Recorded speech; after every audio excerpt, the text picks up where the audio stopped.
What is your take on no one giving a literal at all about celebrity endorsements? People do give a about it, right? Like, I mean, You think so? did Trump didn't go on. Did you go on? Did you talk to Trump? Yeah. So you did. Yeah. Okay, you're a celebrity dog. What do you mean? I'm not. So I'm some dude doing podcasts. What are you talking about? I'm just doing podcasts. You literally are the celebrity endorser. You having a good day? You know, it's been an all right day. Not, you know, it's just as any other day. Every day is usually kind of. I see you now. Yeah. Damn, you went. I didn't know you went. No hair, dude. Yeah. God damn. When are you going to Turkey? Should probably go soon. Yeah. I mean, I don't know. It doesn't. When you buzz it like that, it doesn't make your. It makes it looks like your hairline is fine. You know what I mean? Yeah. I'll take that. How much do you weigh right now? Honestly, I'm like. Honestly, 255 right now. I lost my. Frail, dude. Oh my god. Why do you have so many containers behind you? What do you mean? I love. I slam those bad boys daily. Yeah, look at us relating, bro. Wait, so you're no longer relating. You're no longer 260. You're looking kind of frail right now. Dog, come on. How much you weigh, bro? I've lost so much weight since the last time you saw me. I'm 225 pounds actually. Oh yeah, that's small. You'll be good though. I was at your gym mogging people, dude. I was showing my abs and shit. It's almost there. You're definitely tall. I don't know about mogging people. No, I was mogging them, dude. People were like, damn, this guy's brolic. This guy's yacked out of his goddamn mind. Yacked to the gills. They were like, they were reconsidering their Trump support, which is, you know, which brings us to our main point of contention. You wanted to talk to me about supporting Donald Trump. I saw you tweet about how Kamala is not going on Joe Rogan, and that's all you need to know about that. That's what you said, something like that, something ominous. Yeah, why didn't she go on it? Why do you think? I think for two reasons. One, because I don't think she's capable of like having the same telegenic energy that Donald Trump has for 3 hours. Yeah. And I think that was probably a big concern. And then I guess like another concern probably was that, like, you know, Joe Rogan did endorse Donald Trump at the end of it. And she probably thought that it was going to be hostile territory in the way that, like, not in the way that it was not in the same way that like the Trump Joe Rogan conversation went.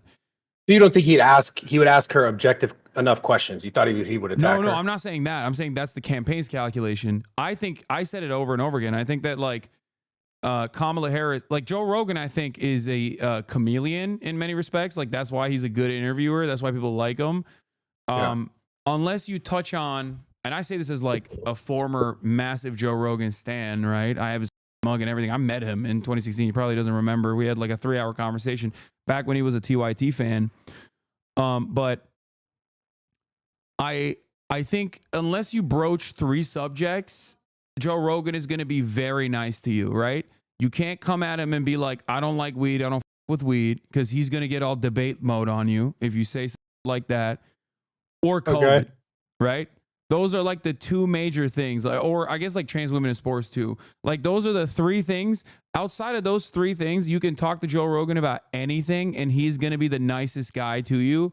Like you could have like a radical. You could have someone from like Hezbollah talk to Joe Rogan, and he'd be talking about how Shia Islam is the real way, the real method. You know, like he will always be very conciliatory, in conversations, but so for that reason, I think that it would have been a good conversation regardless, and I was looking forward to it. But I think even if it wasn't Kamala Harris, like there's a lot of really great surrogates that could have gone on Joe Rogan. Bernie Sanders was a surrogate for the campaign. That would have been a great move.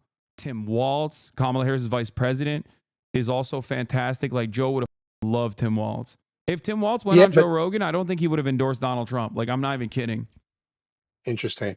Yeah. But I think part of the problem with that whole campaign, it seemed like people just the Democratic Party seems to have got so far away from majority, like the massive majority of people.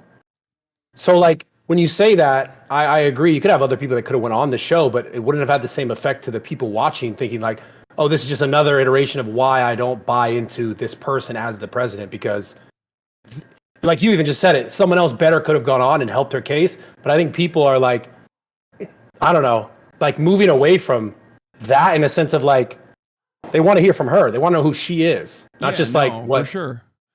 The problem is Kamala Harris is she just like usually comes across as like kind of inauthentic, and also you can do that, but you can also have like good policies to make up for that. Because if someone is like maybe coming across as inauthentic, they could still make a solid case as to why you would vote for them if they were like, I see you, I hear you, I recognize where you're hurting, and I'm going to help you, right? If they say that, then people will be more understanding towards them, even if they don't have the charisma. I think Donald Trump, for example, does a very good job on the charisma front and is very telegenic, but rambles on all the goddamn time, which he calls weaving. Even Joe Rogan called him out on it and made fun of him a little bit to his face. That was kind of funny. But he, despite his weaving, like he has the telegenic presence to keep up like a 3-hour conversation, even if it's like devoid of any sort of like intellectual rigor, you know, because I mean, he was just talking about crazy. She was like, oh yeah, windmills are killing all the birds or something. Yeah, I mean, I see what you're saying, but don't you think like being able to have that sort of conversation is important for a president? Whether like it gets off to some tangent or not, right? No, I think that, I mean, it's good to showcase yourself as like a real person for sure. Yeah. I don't care. Like I'll tell you like this. If someone was like the most low functioning socially, and this is a antiquated term now, but if someone was like autistic, right? And they were low socially functioning, I think, or high needs, or I think that's the new term for it. Anyway, whatever. If they were like that, but they had some banger fucking policies, they were just like constantly advocating for healthcare for all, I'd be like, I don't give a shit that this person is not the best communicator. I don't care that they don't come across as personable, because like I agree with their policies, because at the end of the day, that's what I care about. I don't want to have a beer with a politician. So why do you politician to, you know, advance my interests? Why do you think people got so disconnected then with the Democratic Party in this whole cycle? They don't address the needs of the population ever. I think that there is an idea within the Democratic Party where they personally think that, you know, we just have to keep defending these institutions on the principle that they must exist at a time when a lot of people are suffering. A lot of, wage growth has not outpaced inflation, right? So now the amount of money you have in your pocket buys less. So if you're experiencing that, you don't give a about the institutions. You know what I mean? Oh, wow, I can't believe we have to defend civility. Like, who gives a I'm burning. My wallet's burning. I don't give a So I think that was a major problem with the Democratic Party, like not directly addressing the issues that people were experiencing. They could have communicated it better, because like at the end of the day, there was a global pandemic, right? The global pandemic disrupted supply chains that were already pretty fragile due to, you know, profit motives that were slated to be devastated with like any kind of change, any kind of shift. But this was a massive, massive disaster that caused a global inflation crisis. And all things considered, the American government, I think, in comparison to like our European counterparts, did a better job overall, but that's still not enough. And even if it wasn't for the inflation or the economy rebounding, as nerds like to talk about all the goddamn time, people were still angry in 2016 and there was no COVID. You know what I mean? People were so angry in 2016 that they said to Hillary Clinton and voted for Donald Trump the first time. So they just refuse to recognize that. Like a lot of people, I think, that I talked to, and I talked to campaign staffers, I talked to people in DC in private conversations, and I used to think like they're just cynically serving the same corporate masses that the Republican Party cynically serves. And I am shocked when I come to the recognition that, they're just in a bubble. They only talk to lobbyists. And this is the same for the Republicans too, mind you. But they only talk to lobbyists, and their worldview is just like so far removed from the pain that Americans in the Rust Belt are facing, Americans all around the country are facing in general. So that's the issue.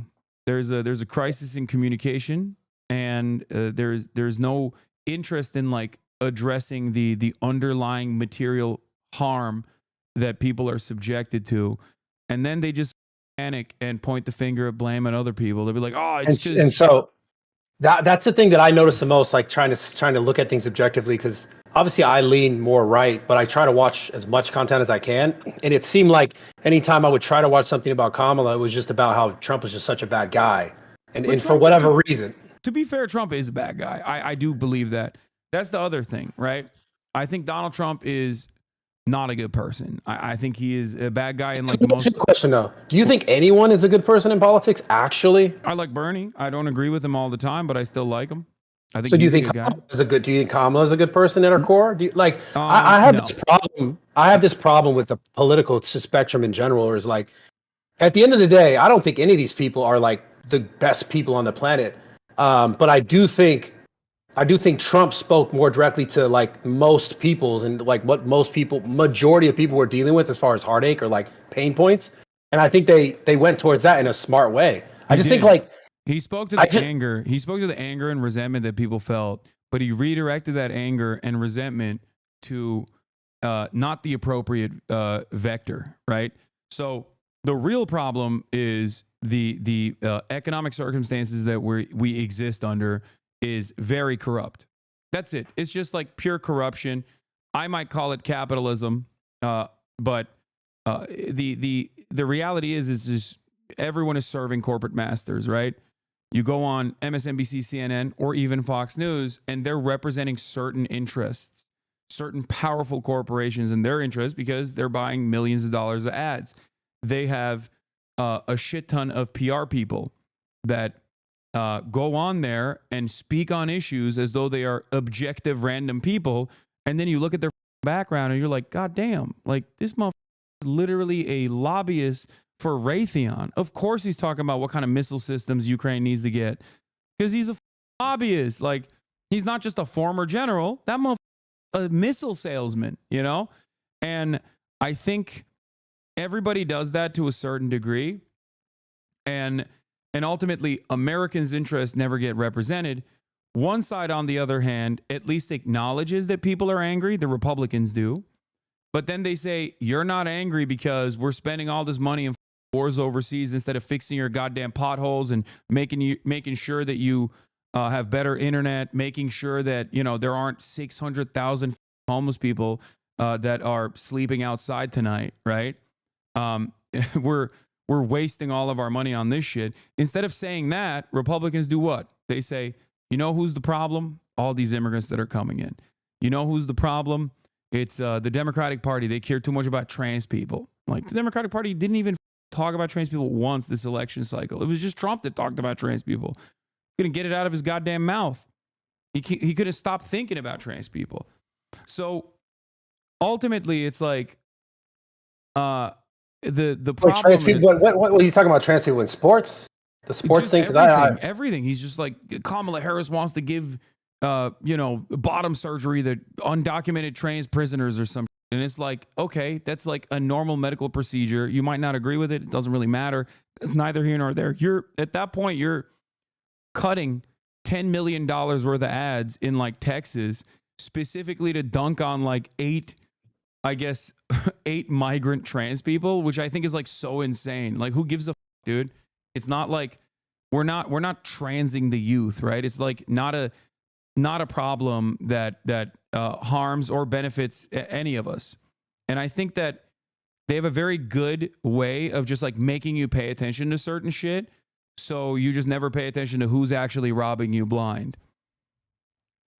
Well, there is definitely something to say as far as, because I asked this question. I did the pod with Matt Walsh recently on Full Send, and I asked him somewhere towards the end of the pod, does this ever really change, no matter what hand it is, left or right hand, and no matter what is the candidate, who is the candidate, doesn't matter.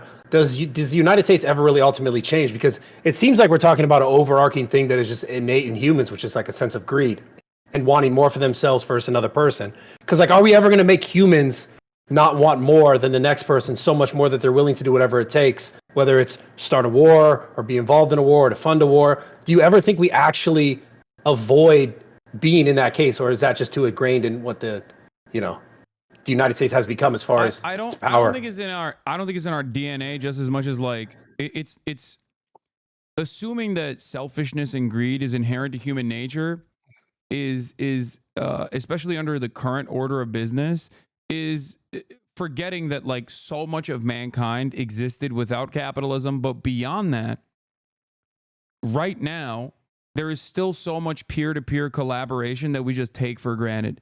You have families, you have communities, right? Like you have people that are constantly collaborating with one another, and it's not always on the virtue of greed. It's not always on the basis of greed and wanting more. People just do for one another. It's not our natural state is not to always be in a state of conflict. Our natural state actually is just as conciliatory with one another as it is directly adversarial to one another. We just live under a system that makes it seem like it's zero sum and that it's we got to constantly dominate other people. And I think that's the sad state of affairs, and both parties certainly contribute to that. But I would ask Matt Walsh this question, really. Like, there's I think it was like 1% of the population is trans. Like, if they all were no longer trans, if you like forcibly were like, I don't want a single doctor to perform the surgery, if you just like forcibly reversed their decision and said, no more HRT for you, right? And as people who have both taken different kinds of HRT, yourself and myself, I think we don't exactly have that much of a problem with people doing hormone replacement, right? Like I take minoxidil, which is a DHT blocker. You may or may not have taken some other form of hormone replacement therapy. It's true, yeah. But ultimately, like if we were to stop that, right, dead in its tracks, we're like, no more. These medical professionals are woke. They were in the pocket of big woke, big trans. They were doing this for nefarious purpose. We got to stop it. Let's say we stop it. Did you put more money on your table? Did you put more money in your pocket? More food on your table? Did you get a better means of shelter? Did we actually solve the homelessness crisis? No, it's a simple distraction. That's all it is. But it's one that I think tracks with a lot of people because like they get constantly pummeled, bombarded with this and you go, man, this is like everything that everybody's thinking about all the time. And it's like, no, it's just people like Matt Walsh thinking about it all the time. Like it doesn't do anything. It's just like, that's why I liked Tim Walz a lot, Kamala's VP pick, because he was like, mind your damn business. Who gives a calm down. We gotta feed hungry children. We got mouths to feed. And he did that in Minnesota, and he was really good in Minnesota for that reason. So I was actually a little bit encouraged by that pick originally from the campaign, but they silenced my man. They back-pocketed him. They were like, nope, none of that woke. They were like, don't talk about feeding the poor. It's not good. What do you think makes all this better? Because I'll also actually scratch that question. I'm curious about since obviously the announcement, everyone's saying they're losing their rights. What's going on with this? Who's losing their rights? What rights are being taken away? The rights stuff is, it's pretty valid. So Donald Trump, when he was in office, he appointed 3 Supreme Court justices. They all went in front of Congress, right? Because they do like these judicial hearings in the Senate Judicial Committee. And they do these hearings where they're like, what are you going to do? What is your background? Do you have any blackmail on you? That sort of thing, right? And in that process, all 3 of them actually lied to not only the American public, but to everyone in Congress, where all 3 of them said that Roe v. Wade was the super precedent, law of the land, we're not changing it. Now, the reason why they said that was because Roe v. Wade was incredibly popular, 75% support historically. Most people, even pro-life people, were like, I'm pro-life. I wouldn't get an abortion personally, but I don't think the government should interfere in that, right? Because there's a litany of complications when you start putting legal hurdles that are unnecessary in front of this like fairly routine medical procedure. And they all lied and said they would never overturn it. And then they did. Lo and behold, they did that under the Biden administration. And a lot of people specifically women and people who care about women's bodily autonomy, we're very frustrated by that because now you have things like the horrible situation that occurred in Texas, like literally a week before the election, where an 18-year-old wanted to get an abortion because she had an ectopic pregnancy, right?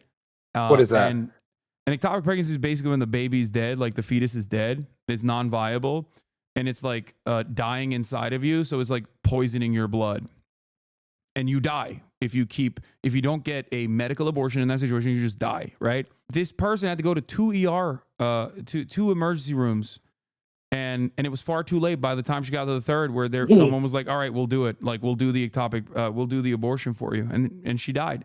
And this happens now all across the country.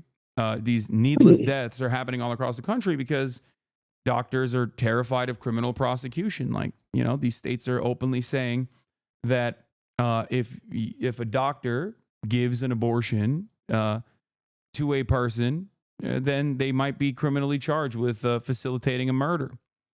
And that's a really devastating predicament, right? That's a real violation of people's civil liberties and a real violation of their bodily autonomy. So understandably, people were very frustrated by that. But I've heard in Donald Trump specifically speaking to abortion rights being like for the life of the mother and some other special circumstances where it's like he believes it's okay. So Donald Trump says that now, and that's because everyone got mad at him. So he was like, oh, I did abortion. And then he was like, oh, just kidding. I just want the states to decide, right? Which is a cowardly way to do it and kind of an old trick, actually. I mean, that's what the Confederates said when they were like, we just want states' rights. And then you'd be like, states' rights for what? And they'd be like, to own slaves, right? So like the states' rights argument in this situation, when it's like profoundly popular across the entire country, including every single red state, where abortion protections are over 50% approval, over 50% popular, including but not limited to the state of Florida, for example, where the abortion measure didn't pass, the constitutional amendment in the state of Florida, this past election didn't pass. But it didn't pass not because it wasn't unpopular. It didn't pass because the state of Florida made it into law that you have to get above 60% to actually have something enshrined to change, to make a constitutional amendment. The abortion provision got 57%. Now tell me if that's democratic. I don't think that's democratic at all. But isn't he still saying the states would then decide if they could have free reign on abortion? Right. Yeah. So wouldn't the states where most people are aligning and agreeing with that be where that's happening? For example, California, et cetera. Yeah, but it doesn't matter because like there's still a ton of red states where every single red state that had abortion ballot measures, including Ohio, actually said, no, we don't want to. The f- are you talking about? We don't want to actually limit abortions like that at all. So then wouldn't they just vote and then that would just be the case? They did do that, and many states did, but it still doesn't matter because some states, like Kentucky, for example, turned around and still said, nah, I don't care about the constitutional amendment. I don't care about the ballot measure. I'm still prosecuting it. I'm still doing criminal charges. So I guess the question I have for you is like, why fix it if it ain't broken, right? So if every single state in the United States of America was already ready to, as studies have shown over and over again, because this is a broadly popular initiative, if every single state was already interested in protecting abortion, why did Donald Trump's Supreme Court do that? I can tell you why they did it, but, why do you think they did it? If every state was already, well, then wouldn't that just be the answer moving forward, that's what would happen, is what I'm saying. Because what I understand is... Yeah, but states are still adding unnecessary hurdles in front of the democratic process. In Ohio, for example, they actively tried to get it off the ballot. Like they literally were trying to change the law in the state of Ohio so that you couldn't get this ballot initiative because they wanted to stop the democratic process from being implemented. So that's the problem. To keep abortion? No. To keep the ballot, to keep the provision off the ballot. To vote. Yeah, so that people couldn't vote on it to defend abortion. Yes. I see. Yeah, so they do a lot of stuff like that. It's like a lot of little tricks here and there. For example, one of the things that they used to do under Roe v. Wade and red states was called trap laws. So they would add unnecessary red tape. Like they would be like, oh, if you want to have a medical clinic that can provide an abortion, you have to have hallways that are like, this length, like really silly like that. When unless you like dive deeper into it, you don't really you don't really immediately comprehend it. But the sole purpose of that is to like limit the amount of abortion facilities that exist in the state because they just don't want women to get abortions. I mean, it's pretty crazy, right? Like, there's a medical process. You don't have an issue with abortion, I assume, right? I mean, I'm not really so worried about it in that case. But my question is still like in regards to losing a right, what rights are being lost? I mean, if the states are able to vote and people are able to vote. Well, that's the problem. The very fact that it's like now, before the voting process occurs, I believe, I don't know the exact number, but I think it's like 30 plus states that already had like automatic trigger laws that immediately criminalized it. And in states like Arizona, they went a step further. Before Arizona was even a state, okay, they had some antiquated ass law from like 1867 or some, okay? And they were like, the Arizona State Supreme Court was like, we are going to implement this insane antiquated law to try and stop people from getting abortions. So it's not like they go, oh yeah, well, I guess I'll respect democracy. No matter how much Donald Trump says that, that's just lip service. Politicians lie at the end of the day. Democrats lie too. And this is just the way that the Republican Party lies. The ultimate goal is to still limit what women can and can't do, what kind of medical decisions they can take. But they will, of course, massage it. They can't just be like, I don't want you bras to get a abortion. You shouldn't have around. I don't like that. They can't say that openly. So they just got to be like, this is because life must be preserved. And that's why we're doing this, it's just a lie. I wish I knew more details as far as like how the actual process went in the states and the voting for it. Cause it just seems like, I don't know nothing. I can dive deeper into it if you want. I'm fairly knowledgeable. I mean, I'm pulling this shit off the top dome right now, but I feel like you're looking at a computer and you're No, I mean, I'm on stream, but the only thing I pulled up was the ectopic pregnancy for chat to see when I was talking about it, like what an ectopic pregnancy is. I see. Yeah. Yeah. So you're having a good day then, huh? Not necessarily. I feel like, I mean, I wasn't going to have a good day regardless of whether Kamala Harris won or Donald Trump won. But it's, I guess, a worse day overall now that Donald Trump has won. Because what actually gets worse? What actually gets worse? Yeah. So if Kamala Harris had won, it would be business as usual. And I think that the very same problems that exist that have gone unaddressed would continue to not be addressed, and people will get more and more angry. And the next time around, it wouldn't be Donald Trump. It'd be someone even more dangerous than Donald Trump, most likely, right? But with Donald Trump winning the election, I mean, he has campaigned on a lot of promises that are really, really damaging to the country. On the economic agenda, he consistently says he wants to implement tariffs. Now, I am a leftist, so I'm not immediately anti-tariffs. I use American manufacturing when I do my merchandise. I get it from union shops in the United States of America. Those are the people that manufacture my garments that I use for my merchandise. I don't know where you get your merchandise from, but I can give you one example of why Donald Trump's economic policies are going to be harmful to you directly. I assume you don't get it from America. I get it from multiple different, some from America, some from Pakistan, some from China. It depends. So the ones that you're getting from China, Donald Trump wants to institute a complete tariff on all goods coming from China. So the way tariffs work, and I don't know if you've ever broached in this territory at all, but like the way tariffs work is that it doesn't actually harm the Chinese manufacturers because they're not paying for it. It's basically a entry tax that you, when you're purchasing those goods from China, are going to be paying for it. Now, all of a sudden, that harms your bottom line. That harms your profit margins. Is it that simple though? Yeah. I don't think it is. I don't think it's that straightforward. No, tariffs are pretty cut and dry. It's just basically when you say you're implementing a tariff, all the goods that you're purchasing from the country that has a tariff, or all whatever the goods are that have tariffs on them, you at the point of entry have to pay a fee, the additional fee. You're paying the tariff as an American.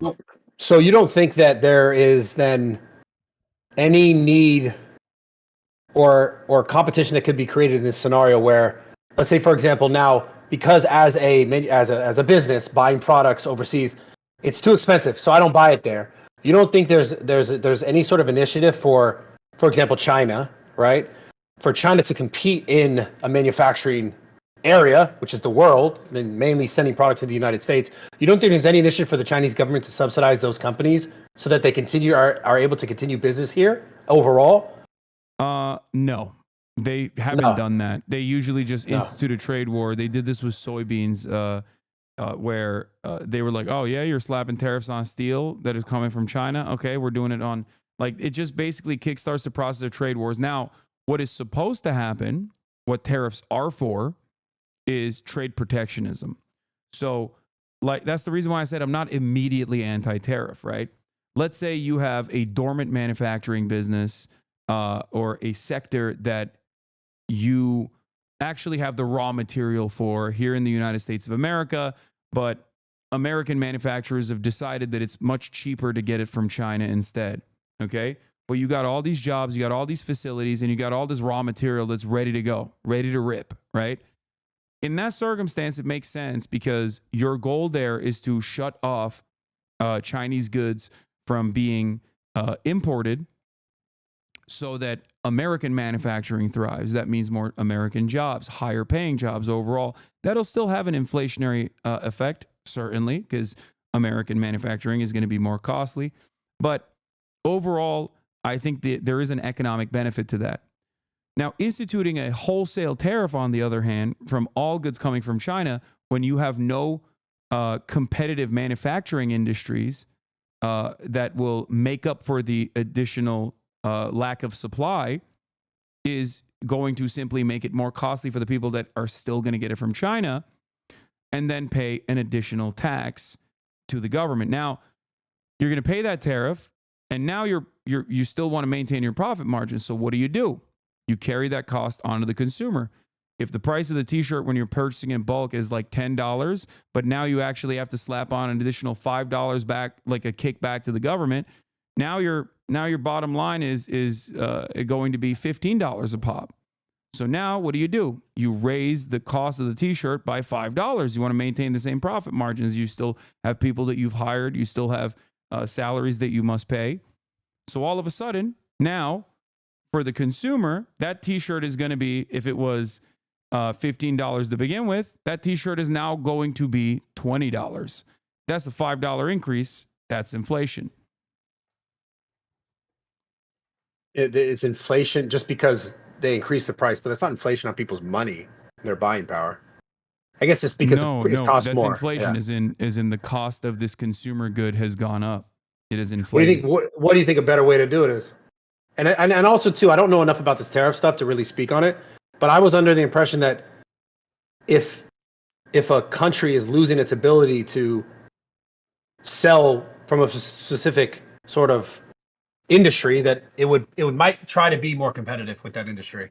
And I figured like maybe there'd be some sort of fallback or blowback to the country to maintain it within the space, like to be able to continue to compete in that space. Yeah, that's the point. Tariffs are trade protectionist policies, and that's why I said I'm not entirely against tariffs. Yeah. So you just think it's gonna? You think that's not gonna happen at all? They're just gonna cost more for us. What's not going to happen? Do I think that there will be a manufacturing boon for American goods providers? So yes and no. I don't think that it will cause a manufacturing boom. I think it'll just simply be additional costs that are offset by being carried over to the consumer, and will be inflationary for that. It will be immediately inflationary for that reason. And the reason why is because there's a shit ton of like raw material, for example, that we just have to export, that we just have to get from China. We just don't have it, right? Or refined materials that we have to get from China. and then now you just put on a tariff, and there's no like domestic manufacturing equivalent. Now you're fucked. What are you gonna do? It's a really cynical way, I think, to universalize taxes. It's almost like a flat tax. It's inherently regressive, in the sense that like everyone is going to be paying for it. So I think it's a way to try to generate revenue off of the American working class. And I suspect he's doing that because he wants to cut taxes even further, so that, you know, in order to make up for the additional taxes cut, you got to generate revenue somewhere. And that revenue, I think, will come from Americans paying the additional prices.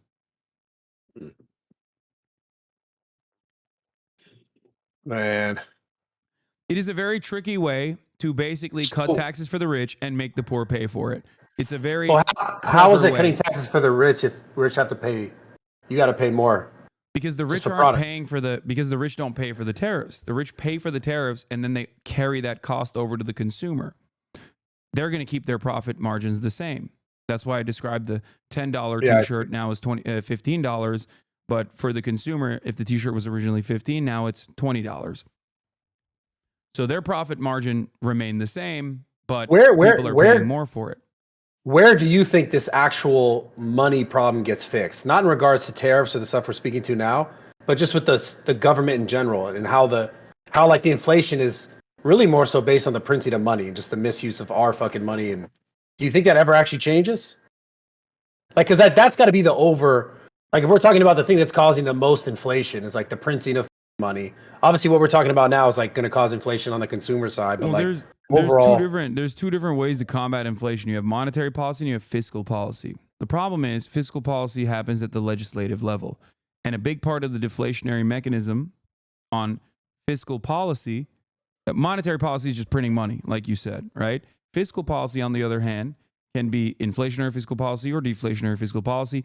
Deflationary fiscal policy would be more taxes, and everybody in America is immediately resistant to that. They hate that.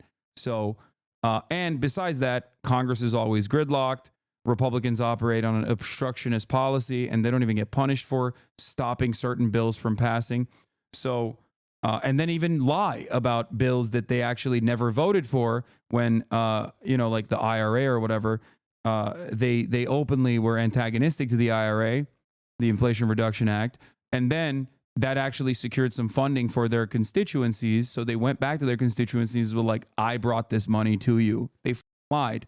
They actually fought against it. And they fought to ensure that more money didn't even go back to their constituents, but then they still took credit for it. So that's just one way that they lie. And another way that they operate is just simply by obstructing and refusing to vote into law anything that could potentially help the American workforce. All right, that didn't answer the question, though. I'm saying, what do you think is the thing that is actually going to fix this? Fix what? Like inflation? The government spending bullshit. Well, this is actually one aspect of the Kamala Harris campaign that I agreed with quite a bit. She said that she would utilize pre-existing law in the form of price gouging against some of the worst offenders that unnecessarily increase prices. And she said she would go after grocery chains specifically, right? I think that another way to do that is by tackling commodity production in its entirety. So our agribusiness in the United States of America is heavily subsidized by taxpayers. So we do that in order to keep prices low. But we never actually demand anything in return from our agricultural providers. We never actually demand that they like keep prices actually low or not go above a certain point or even increase supply in times of need.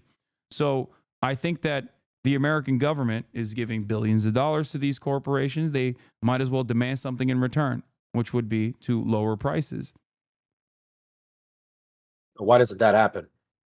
That's a question. I'm just like, does this shit ever actually The reason fix? why it doesn't happen is because when Kamala Harris said, I'm going to tackle price gougers, I'm going to go after people who are, engaging in the act of price gouging, which is to increase the prices unfairly without any sort of quote unquote market conditions.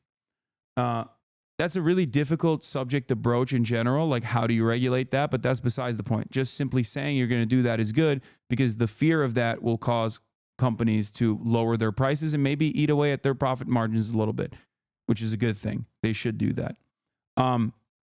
But overall, the reason why it doesn't happen is because, well, one, Kamala Harris didn't get elected. And two, I don't even know if she would have pursued that policy, even if she was elected. But if she were to pursue that policy, then you got tens of billions of dollars in the grocery store business, including but not limited to the Walton family, right? That would come after you and probably drone strike your ass for hurting their bottom line. Because, once again, both parties are beholden to their corporate benefactors. They serve the same masters. And so this is what I keep talking about. Does that ever shift? That's what I'm saying when we talked about the greed earlier, just in general. When no matter what party, no matter what person, do you ever really even shift it? Because if it's not this person, it's that person. If it's not that person, it's this person. Then it goes every 4 years. It's a different cycle. It's the same sort of thing, nonstop. Yeah, it doesn't. It only gets worse. And that's how we arrive at the condition that we're in right now, where many people in our generation feel like their future prospects are worse off than the generation that came before them. And there's good reason for that. Cost of housing is completely out of control. It is skyrocketed unimaginably. And people just simply do not feel like they could ever own a home. And there's understandable that they feel that way. They feel like they will never be able to retire. They feel like they never will have even a nest egg to, purchase some luxury commodities, some goods on the side to make themselves feel a little bit better.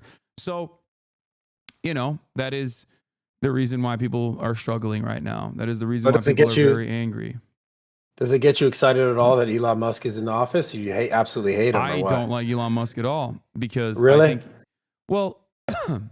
Remember what I talked about in terms of the billions of dollars of taxpayer funded subsidies that these corporations get? I'm assuming, he's going to get some. Sure. He has been getting some. He's been getting some from the Biden administration. He got some from the Obama administration, and he certainly got some from the Trump administration. As a matter of fact, those billions of dollars of subsidies kept Tesla afloat in times where Tesla was about to be insolvent. Tesla was slated to go bankrupt, but the carbon credit swap scheme that was implemented allowed Tesla to basically sell their carbon credit to offset the carbon credits of American car manufacturers. Doors open. Doors open. 1 second. Sorry. I got a delivery. Don't you think it was dope how he came into Twitter and fixed that bitch up? Fired everyone? You think Twitter's fake? Be honest. Like, you actually think Twitter's better? Yeah. Wait, I do. really? Yes. Dude, that sucks. There's porn bots out the wazoo. I mean, but that's trash. Of course we can get rid of that. Yeah, but it got worse under Elon.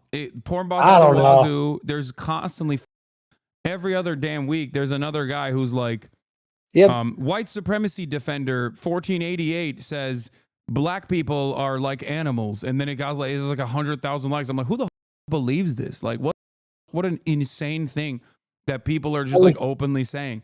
That kind of shit thrives on Twitter because of Elon Musk. At least we have an outlet that's not just the same everywhere else. Isn't it not the same everywhere else? I mean, Facebook is pretty fucking unhinged overall. I mean, a lot of these websites allow you to say pretty much everything except the thing that we're just talking about in terms of like, overt white supremacist, white nationalist, neo-Nazi rhetoric. Right now, you no can one's say saying whatever it. you want, as long as you're not saying that, right? No, but I mean, as far as like having an outlet that's not just mainstream media that's just saying the same shit on every station. Well, like it's like Twitter became that for a lot of people, and I know for a lot of content creators as well. Where Twitter it's not also just has like a lot of fake news and misinformation running wild. I mean, even the Democrats are doing it right now. There's like, I'm seeing people on my timeline being like, "Oh man, the election was where the 20 million votes." Is like, come on, guys, you can't do that after you front of the Republicans. Like, that's crazy. No, that's pretty. It's pretty funny.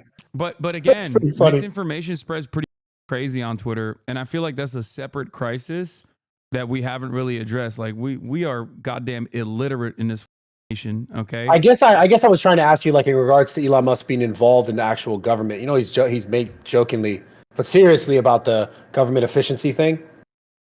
You don't think they can make that better? Obviously, he's going to go in there and get for himself, like every single politician gonna do does. that. Yeah, he doesn't.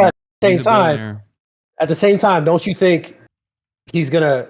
You think he can shape that shit up a little bit? Because it's wasteful. So you're talking about like a government agency, right? That Yeah, just provides wasteful money. Just like wasted provides money. like accountability, right? Like Yes. like maybe they could be within the legislative branch that provides auditing and evaluative and investigative services, make sure that like people aren't spending a shit ton of money on dumb stuff, right? Yes. Yeah, that exists. It's called the Government Accountability Office. And what the f- they been doing for the last 100 What do you goddamn mean? years, bro? They are the supreme audit institution of the federal government of the United States. They already They exist. need to turn that button back on then. So what do you mean by like the fact that there's like not enough oversight? What do you think Elon Musk's gonna cut? I don't know. I gotta go look at that myself. So that I don't know. But you think the government spends money efficiently? Do you actually believe that? No, of course not. But I don't think Elon Musk is gonna actually do a better job of efficient spending, especially because he's a defense contractor. Why the would he be invested in efficient spending? You know who is the most inefficient aspect of our federal government? It's the mother Pentagon, dude. They have a black budget. They have a black hole in their budget to the tune of like $6 trillion or some shit that they don't even have any accountability over. They don't know where the went.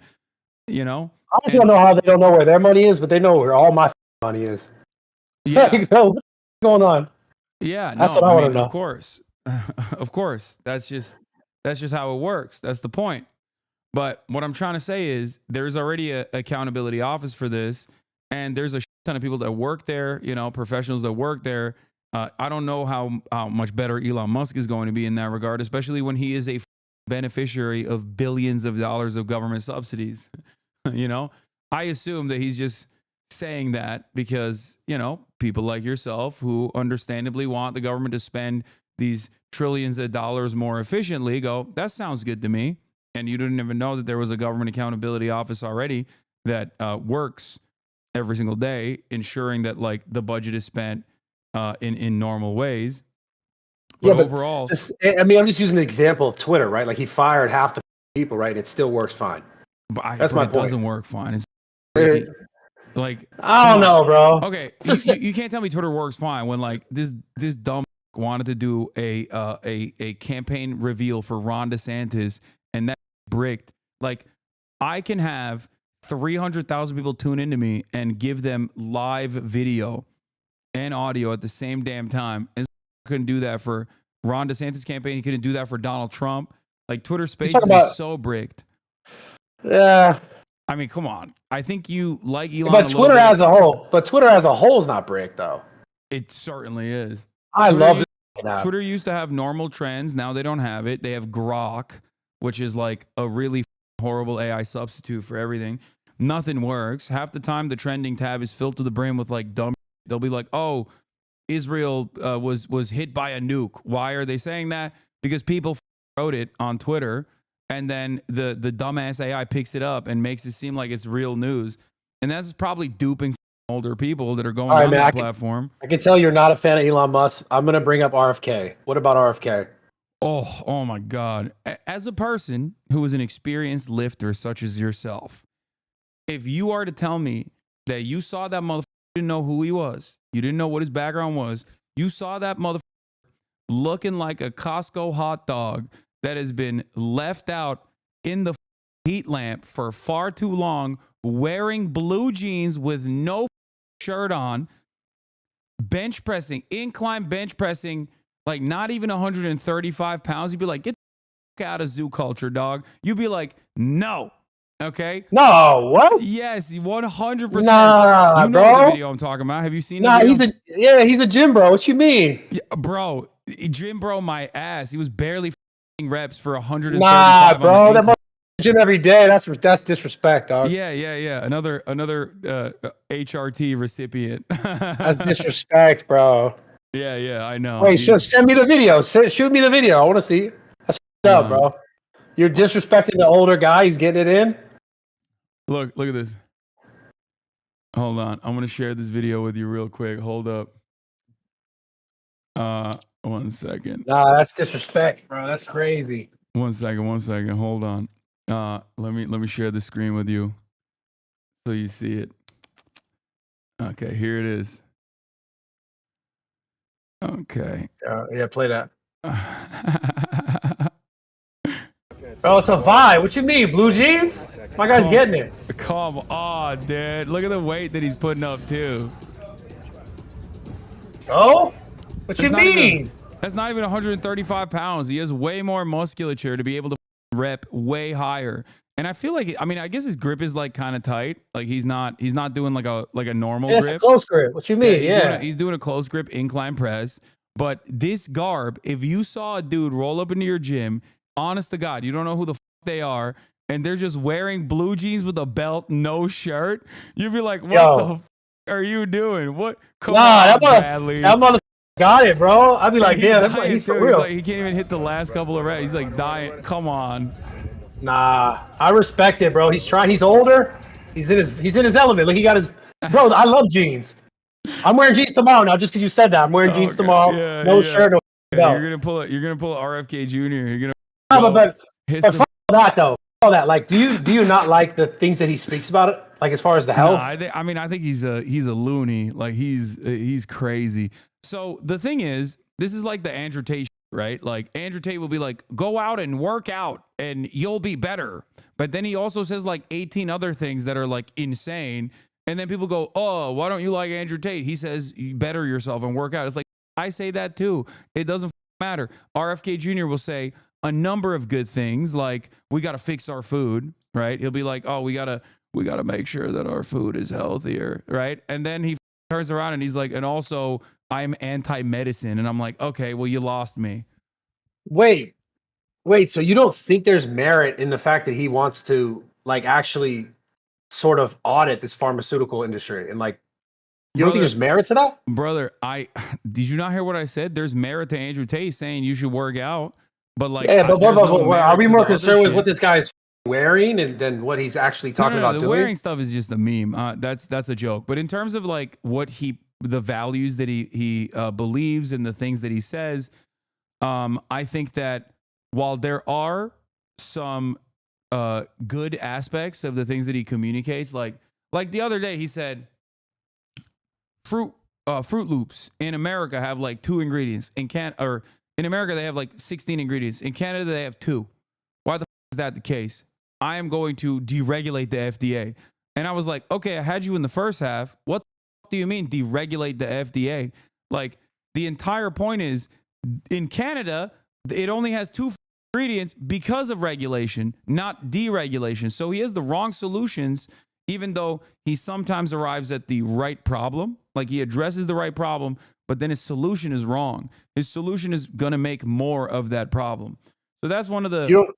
You don't think that the FDA is directly like getting money from these people? I think there is a lot. It's called the revolving door, right? There's a lot of people that work in these regulatory agencies that come from that corporate background originally, and their job deliberately is to engage in regulatory capture at the behest of the corporations that they used to work at. There's a lot of corruption in that sense. I agree. These government facilities or these government regulatory agencies are far from perfect. But my answer to that is never to deregulate them or blow them up, right? My argument is to actually make sure that they work and follow through on similar standards that other regulatory agencies like the ones in Europe or the ones in Canada have implemented. But I feel like that's what he said. I feel like that's what he said he's going to do. Yeah, I don't really believe it because he said a whole bunch of other phony, nonsensical bullshit about vaccines and shit too. So I don't like that. That I think is very dangerous. I think he's a loony bin guy, especially on vaccines. Like I'm a guy who eats healthy, Bradley. I eat healthy. I'm on MyFitnessPal. I'm making sure my macros are set. At least 220 grams of protein every single day. Okay, catch me at 2 p.m. Pacific every day. I'm eating at least 19 ounces of straight white chicken breast every single day. Okay, down to a T. I care about this. I care about my health. I advocate for healthier living and healthier eating for everyone in my community.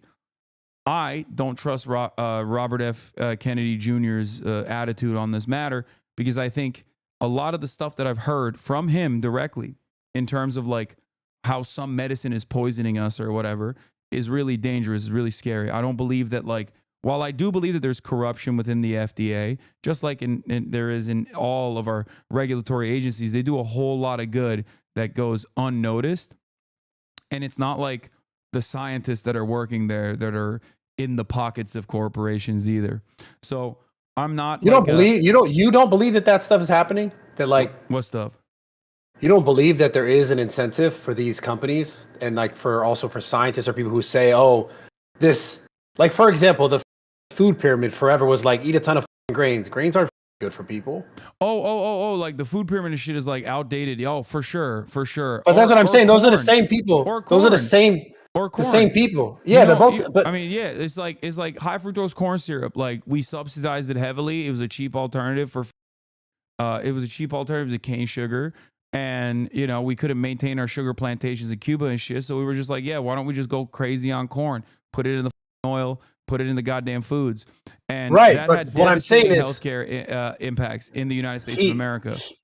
Like, that's what he's going after, is that nonsensical shit. That basically poisoning people. That part makes sense. The issue that I have is not that.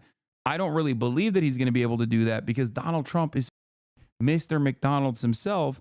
And beyond that, he's another rich asshole. When he was in charge of the federal government, when he was president, he didn't do any of that shit. He never even said that he was interested in like making America healthy or anything like that. So I have no reason to believe that he's going to do anything different than he has done the first time around. And most likely he's going to put another psychopathic agriculture baron in charge of the goddamn industry that is supposed to be regulating the industry. Because that's one of the things that Donald Trump did that was really damaging. Was when he came to office, he looked at these regulatory agencies and he put people in charge of them that had spent their entire lives trying to nuke these agencies. Like for example, Betsy DeVos, right? She is I believe, like the recipient of the Amway, like one of those things. Like, she's like massively wealthy. Betsy DeVos became the education secretary because she spent her whole political career, I guess, as a rich person. She made it her political project to basically disrupt public education in the state of Michigan. And she was very successful at that as a rich person. So then Donald Trump turned around and was like, I'm going to give you the Department of Education. And what does she do at the Department of Education? She continued the decline of American education overall, making it so that a ton of the funds that were supposed to be going to our public schools that serve our underserved communities, you know, black and brown kids in general, would go to private facilities in the form of school vouchers and school choice. And it's that kind of stuff that really rubs me the wrong way as someone who pays very close attention to politics, who wants what's best for America. I want Americans to be educated. I want Americans to be healthy. I am very skeptical of people who will say they want Americans to be healthy, but then also sneak in a whole bunch of unhealthy shit in the process. You think RFK is going to put more unhealthy stuff? I don't think so, bro. I don't think he's personally going to put unhealthy stuff in the food or anything like that. But I do think that Trump is going to do what Trump does and put another rich asshole in charge of the FDA, who will then continue along with poisoning America's food as business as usual, because he is also beholden to his rich buddies. So you don't think Donald Trump is going to do what he said as far as putting RFK in that position to be able to do that? You think he's going to put someone else? Yeah, I think he'll probably put him in charge of like something kooky, like vaccine rollout or something, and that'll have damaging aspects for healthcare overall as well. Like, he'll probably disrupt like vaccine rollout or. So if Donald Trump doesn't do that, he puts him in charge of what he said he was going to put him in charge of. Will you say sorry? If Donald Trump, well, I will only say sorry if RFK is in charge of the FDA and the FDA improves in the process. And of course I would say sorry. Look, the thing is, I'm very honest. Like, I'm very stubborn to a fault. I'm very honest to a fault. A lot of people yell at me for this reason. If Donald Trump actually were to implement something positive, I would recognize it and I would admit it. I'll give you an example. When he was president, there was one aspect of his foreign policy that wasn't as reactionary, as right-wing or as maniacal as the rest of his administration. He routinely allowed South Korea and North Korea to negotiate amongst themselves without interception, without adding on American foreign interest into the region. I like that. I openly said that was good. Rachel Maddow was freaking out over it at MSNBC, saying Donald Trump is in the pocket of the Kremlin. Donald Trump is, Vladimir Putin's butt buddy or whatever. I liked it because I was honest. I thought that was a good thing to do in terms of managing that conflict. Obviously, it didn't resolve, and it got worse since then. But ultimately, that was the right move at that time, and I admit that. If Donald Trump were to do something good, I would recognize it. The problem is he doesn't really do much good, and the Democrats don't do a lot of good either. But when they do, I will openly recognize it, and I will tell you that they've done a good thing. That's good. At least we could. I respect that. Yeah, I'm happy today, man. I'm having a good day. Yeah, So let me ask you this: what do you think Trump is going to actually do that will materially benefit you, like personally improve your life?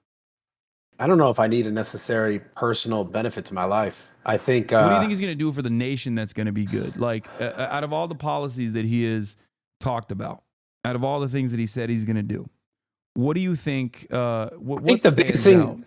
I think the biggest thing that's affected us is, and if I just look at the past, under Trump, as far as his numbers, like inflation was not as, like people had money that went longer.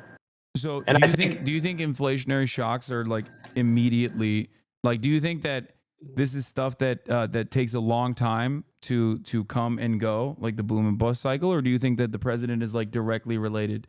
Obviously, it's not like someone shows up tomorrow and then it's like the next day everything's different. I know that's not how it works. Because like COVID happened during the Trump administration, and that actually caused a lot of prices to go down, including gas prices, right? But like that was completely outside of his control. Yeah. In the last 30 years, how many presidencies were Democratic and how many were Republican? This is the best. This is the best conversation. In the last 20 years, it was 12 years of Democratic leadership and only 4 of Donald Trump. So the decline that America is experiencing is directly attributed to not Donald Trump, sorry, the Democratic Party, is a very common thing that I've heard. I heard this from FaZe Banks as well when we were talking about it when he originally endorsed Donald Trump. The problem is America's decline is not just in the hands of the Democrats. As you've admitted, different masters, or different parties, but they serve the same masters. That decline happened far before the past 20 years. As a matter of fact, one of the worst aspects of America's decline came in 2008 and the housing market crash. That literally devastated the American economy. Obama had to spend 8 years trying to fix it, and he did to a certain degree. I don't like his solutions to that either, but I'm not going to get into it. But overall, that was a major problem for the global economy. And the issue for that was deregulation. Allowing people to sell predatory loans and corruption all the way through the regulatory agencies, including people that were adjusting the loans, including people that were creating a certain set of insurance for the loans on top of that knowingly that they were going to default. So all of that happened as a direct consequence of deregulation that both parties were responsible for, both like Bill Clinton, Ronald Reagan, and virtually every American president, Democrat or Republican, has contributed to that issue. But it, of course, exploded under the Bush administration, and Bush is a Republican as well. So we're just saying it's Bush's fault, or? No, I'm saying that it's not one party over the other. No, These are consistent issues that remain. Oftentimes they remain dormant, and then it's slated to explode. You got bubbles; they're gonna pop eventually. It's more so, it's like hot potato. Who is it gonna pop under, and what will they do when that bubble pops? That's basically what the American conflict management it looks like at this day and age. And then it's blame everyone else for the problems. Yeah, but in terms of like printing money, you were talking about printing money, right? During COVID, Donald Trump printed a ton of money. Another thing that Donald Trump did was cut taxes for corporations and the wealthy. He did this at a time when profits were sky high regardless. He didn't have to do that, but I think that those probably contributed to America's deficit and also contributed to inflation as well. And then Joe Biden came into power and he had to sit there and have to deal with that. Did he deal with that adequately? I wouldn't say so. I think that there's more that he could have done. He could have probably helped out a little bit more in terms of like all the people that were suffering, give them more money. So I have a question about that. What? Sorry, I interrupted. So you think Biden didn't do a great job? There were certain aspects of Biden's administration that I think was shockingly good. He did a really good job with the NLRB. He did a really good job with American unions. He at least offered unceremonious, like unique support, unique levels of support to the American labor movement that no American president has ever done before him, with the exception, I guess, of like FDR maybe. And I really like that. He pulled out of Afghanistan. I really like that as well. That was Donald Trump's negotiated conditional withdrawal. He had the political courage to withdraw out of Afghanistan. Everybody yelled at him for it. I defended him for it because it was the right thing to do. And I think outside of that, I mean, there's certain things. There's infrastructure spending that he engaged in, and that was decent as well. There's a lot of battery plants that are being that are now in operation, hiring, a shit ton of manufacturing jobs in the country. This is all good stuff. Having said that, there was also a lot of bad. First and foremost, I think he did a horrible job with dealing with the immigration crisis. And by that, I mean, I don't think he cared about the humanitarian aspect of the immigration crisis. He made a lot of promises when he ran and won in 2020. He had a 100 days agenda. In the first 100 days, I'm going to do my power. I don't know where it is. I don't know where it is, Mom. I'm going to do everything in my power to make sure that we have conditional amnesty to all undocumented citizens that fit the certain requirements that are living on U.S. soil. Many of them have been living here for 8 to 10 years. They just work honest jobs. They just want to make a living. They want to have the proper processing and the proper paperwork. That's the only difference between someone like myself, someone like you, and an undocumented citizen in that regard. They just don't have the paperwork, right? So he said he was going to do that. He didn't do that. And he actually very quickly went right-wing on this issue. And I mean, the Haitian migrants that were crossing the border were getting whipped by Border Patrol under the Biden administration. You know what I mean? Those images came out not from the Trump administration, but the Biden administration. I was very critical of that. I knew that this was always going to be a political problem down the line. I kept repeatedly saying that they have to have a more humane process for this, or else it's going to become a massive political issue come November. I said this in February of 2021. I was like, if the Democrats don't actually fix this issue, the Republicans are going to constantly push, and the media is going to constantly heighten the tensions, because if it bleeds, it leads. They love these narratives, right? They're going to say, migrants are doing crazy shit. Well, there's a migrant crisis. They're killing people. They're eating cats and they're eating dogs is basically what we arrived at come November. And now the Democratic Party is pushing a right-wing border bill, which, they were pushing it because they thought that it would be politically beneficial for them. I think it was a massive mistake. It makes them look like stupid-ass hypocrites. And also, it's a bad bill to begin with. You can't fucking say the border wall is racist for 8 goddamn years and then turn around and be like, we want to build the wall ourselves now. That's fucking dumb. And also, the border wall is still stupid. So immigration is a massive issue that the Biden administration up on. Another massive problem, obviously, is Israel. Biden has given an unimaginable amount of political leeway, political cover, and also weapons and money to the state of Israel so they can do a genocide. I think that is unconscionable. That is morally repugnant. And also on top of that, it's just not a good idea in general for America standing in the world to let our attack dog in the region roam wild and kill as many children and women as it possibly can in places like Gaza. And now that conflict is extended to Lebanon, where they're doing the same damn shit to Lebanon. That's a whole ass different sovereign nation. Yeah, this is man. It goes back to the thing that I said earlier. I had a conversation with a guy at my gym today about this.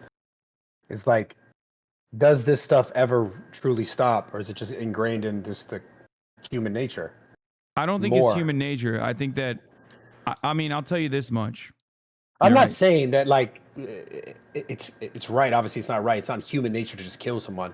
I'm talking about the just the continuous want for more, whether it's more space, more land, more money, more whatever.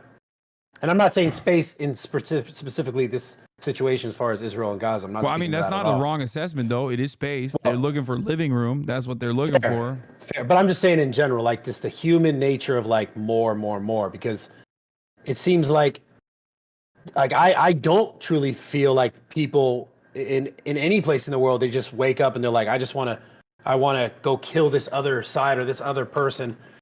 I feel like a lot of the, I don't know if it's a religion thing or if it's No. a culture thing where they believe or they're taught or they're shown that they're better or worse or whatever the fuck it is, but that it's all exacerbated by the same sort of like a money machine of continuous control and continuous money sort of, I don't want to say laundering, but it just seems like No, you're nailing it. It is what that is what it is. Governments have these sorts of interests.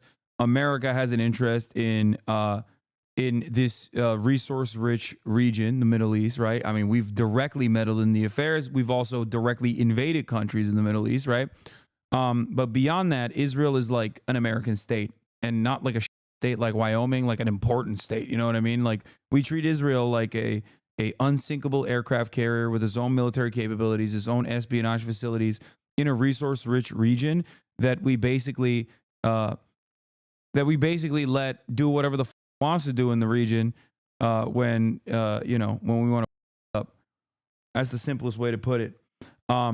With the ultimate purpose of it being like controlling the Suez Canal, if that ever becomes an issue, and also making sure that we restrain other countries that are oil providers themselves, for example, from maybe speaking out of turn or behaving in a way that is inconsistent with our interests. So that's so do you that's think the we primary ever purpose. do you think we ever does it ever stop? Or does it just continue to change hands and change Um, locations? yes and no. I mean, think about it this way. One thing that I explain to people is like you look at the European Union, right? European Union is a open border policy, right? They had the Schengen, and now you can just like go from one country to the next, and they're all operating like the United States of America, like an economic engine in unison, a collaborative effort, if you will. Now, the European countries, even before they were countries, they were kingdoms. They had like the same cousins. They were each other, and they were constantly like wife swapping. But they fought each other for hundreds of years. England and France literally had 100-year war. But at the time, I'm sure if you were living in that circumstance, you were probably thinking, "Oh my God, war will never end. What? I hate those French pieces of shit," right?" And the French were like, "I hate those British inbred pieces." Turns out you can actually coexist pretty easily because it is not in our nature to constantly kill one another. It's actually in our nature to collaborate with one another and live at peace with one another. Governments, on the other hand, have different opinions, and they will do everything they can to propagandize a position and to ensure that you also feel unsafe. We got to do something about Iran. We got to do something about this. We got to do something about that. We got to up. Why? The they done to you, you know? They just want to live. Leave them alone. Yeah, I just wonder if it ever stops. I mean, it does. I just showed you an example, right? Europe is Yeah, now. but there's also tons of other issues there, no? I mean, not It's just a necessarily. different What do you mean? issues just change. They just change. Like it's I like mean, it, there's a wide difference between like people literally slaughtering, raping, and pillaging one another versus like, I don't know, issues that pertain to bureaucracy. You know, what ply toilet paper you can sell in your grocery stores is that's not what I ultimately mean in a sense. inconsequential in the grand scheme of things, right? Yeah, I get it. Obviously, there's definitely a tier as far as like what's worse or what's Yeah, I better. think that But I'm that would still be talking far more about. favorable. I'm still just talking about just the overarching idea of like it's just like there's not this like unison of people ever when it comes to government and like the control of it. It's just like me more than you, and it has to be that way. And then another party or another leader's in whatever it is based on its system, and then it's still just me more than you. And it's like they use all the other things as like things to get everyone else pissed off about, whether it's like the LGBTQ stuff or it's like COVID or some people just disagree on that, hate each other for that, hate someone for Yeah, this. but And that's it's just directed. So it's called wedge issues, a concept that the Republican Party implemented by Newt Gingrich famously, where they looked at the situation. They were like, damn, these Democrats are agreeing with us on all this economic stuff. We can't actually polarize the parties. We can't look like we're any different. How the f are we going to win an election? So they were like, ooh, I got an idea. Let's go talk about gay people and how they shouldn't exist. So then you write legislation around it. Then you propagandize against it. You're like, oh man, these gay people, they're such perverts. Isn't that crazy? And back in the day, that was what they were saying about gay people instead of trans people. Now they're saying it about trans people. Back then, they used to say it about gay people, right? They were like, oh, what is this man marrying man shit? Wait, you're saying that Republicans started that? Yeah, the entire wedge issues are oftentimes created by the Republican Party. Newt Gingrich is like very famously I mean, a I've seen facilitator of this. I've seen video of Obama talking about how marriage should be between a man and a woman and nothing else, and I've seen Biden say the same thing. Because Democrats are you're right. That's my point. Democrats will literally straightforwardly look you dead in the eye and be like, well, a lot of people are homophobic, so I'm going to be homophobic too. And then they'll turn around and pass it, later down the line when it's more fashionable to do so. But up until that very moment, they won't stop themselves from being homophobic too. That's just how it is. Yeah, they're charlatans. I mean, look at the situation with the border. They literally were like, it is so stupid and racist to build a wall. Now they're like, we want to build the wall, actually. Yeah. How'd that happen? They don't give a fuck. Well, They think that this will win them votes. That's all they care about. The problem is, it's actually not politically smart for them to do this. But they're too terrified of the Republican Party, so they just never make the right decisions and fight against the Republican Party in an honest way and make a convincing argument why the border situation is not the way that the Republicans presented, which leads me to my biggest fear with the Republican Party. What I mean by that is the Trump's border bill or Trump's border suggestions. His border legislation is terrifying, like actually terrifying. Where are you seeing this? He said that he wants to deport 20 million people that he says live on U.S. soil as undocumented migrants. Right now, that number is contested. According to federal agencies, they believe the number is around 13 to 15 million. He claims it's 20. Let's say it's 20. Right? He has said to Axios as of this morning that that's the first thing that he's doing. He's going to start mass deportations day one. Now, this is devastating for the economy, but more importantly, is devastating for just like normal human beings that live amongst us, right? 1 in 15 families in the United States of America live in a mixed status household. That means 1 in 15 people live with someone who is undocumented. Donald Trump wants to deport every single one. The overwhelming majority, if not damn near entirety of undocumented migrants are not criminals at all. They're just regular ass like abuelas and shit that have been living here for 8 to 10 years, that have just been working, that maybe even started a business, right? And now they're just going to get forcibly removed. They have children, they have family members, they have integrated into American society, they're paying taxes, and now you're just going to come in and instead of giving them a pathway to citizenship, you're just going to rip them away from their families and then deport them to God knows where. You're going to put them in detention facilities and then inevitably detain them and then deport them. I think that's really, really terrifying. So I'm assuming this is the people in the last, 4 years that have just flooded in? Is what he's focused on, or is he's focused on? No, the 20 million number is like total number of undocumented migrants, not in the last 4 years. These are people that have been living here. Some of them have been living here for 20 years, 30 years. Like these are people whose sons, ironically, and daughters, in some instances, went out and voted for Donald Trump. And I saw it.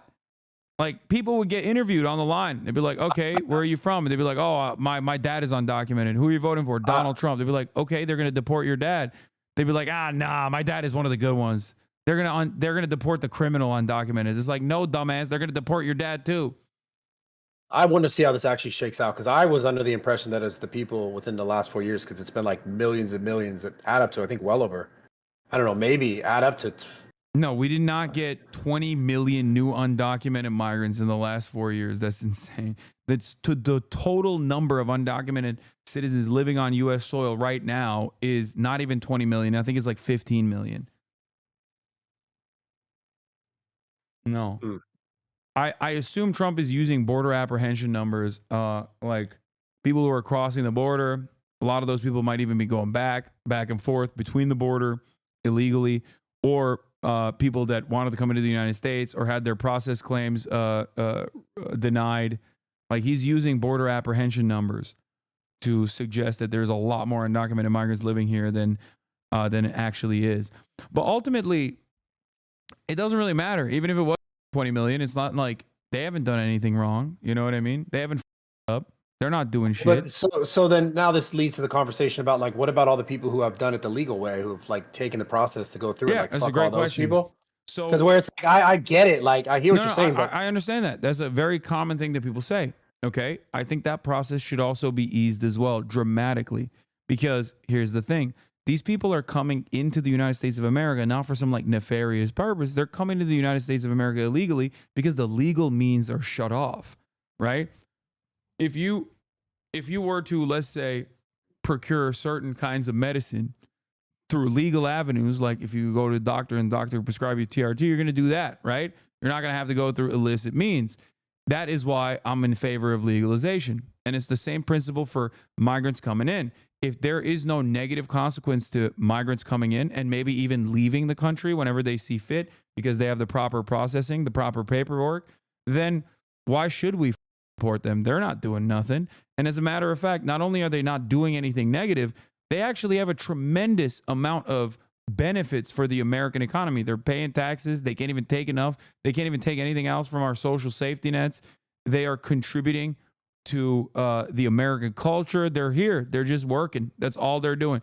Sometimes they're working in horrifying conditions for pennies on the dollar, like the United Fruit Workers that are the backbone of the agricultural industry. Undocumented migrants comprise like the overwhelming majority of people who pick our fruits, people who pick our crops in general.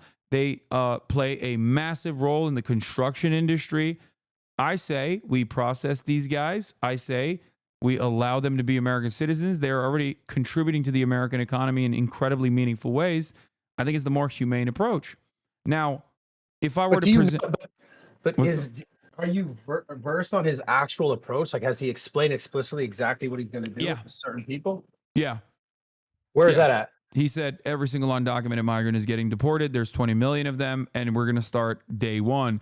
JD Vance has elaborated further on this process where he said, yeah, we're going to first start with like people that we consider to be high profile criminals, but that obviously already happens. If someone is an undocumented migrant on U.S. soil and they commit a crime, they're going to either jail or they're getting deported. Usually they're going to jail. They're not even getting deported. They're just slamming your ass in prison.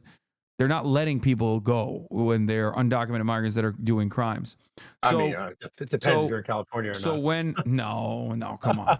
That's not. California has some of the worst prison systems. It's so bad that in, I believe, 2011, the Supreme Court was like, you have to lower the number of prisoners in your prison system because you simply do not have enough space. California also literally utilizes slavery as a form of punishment, where we make our prisoners fight wildfires. We pay them nothing. We actually make them pay for their own room and board in the process of fighting wildfires. And then when they get out of prison, these are nonviolent offenders, by the way, with a low propensity to reoffend. When we release them from prison after they've done their time, we don't even hire them to work in the fire departments. It's a really up process, if you ask me. We put him on a Netflix special, though, to get on a Netflix special. Okay, but that doesn't mean shit. You know, one guy got a Netflix special, but like it's stuff for everyone else. A whole bunch of them did. Yeah. Sorry. Oh, man. God damn. So, you know, that's another part of the problem. But yes, Trump has said he is going to deport every single person. JD Vance says he's going to go after criminals first, and then nonviolent offenders, and then or not even offenders at all. He's just all of them eventually. Now the process to do that is going to require a tremendous amount of money, right? But now that we've established that these guys aren't like doing crimes, there's evidence. There's plenty of evidence. They track this sort of shit. Undocumented migrants are responsible for less crime per capita than natural-born U.S. citizens are, just for the record. Much lower rates of crime in general. Not only that, but Donald Trump falsely lies all the time at his rallies and says they're killing hundreds of thousands of Americans a year. That's also straightforward bullshit. The number of homicides and manslaughter that undocumented migrants have committed in the fiscal year of 2024 is, I believe, 29. Not 100,000, 29. Not 2,900, 29. Okay? So why is he lying on undocumented migrants like this? Where does this data get put together? Department of Homeland Security and Customs and Border Patrol apprehension statistics. So it's not like woke shit, right? It's like this is, it's not the Department of the Homosexual Studies. It's the Department of Homeland Security. So that's where it's coming from. But so why is he lying about it, right? Why does he lie about this shit? Well, it's because it's really good to have an enemy to unite against, an enemy to dehumanize and say is barbaric. They're doing murders all the time. They're killing Americans. So now when you're angry, you have someone to target your anger towards. And these people, when they're defenseless, as undocumented migrants are, because there's very little legal avenues of recourse for them, it makes for a perfect villain, right?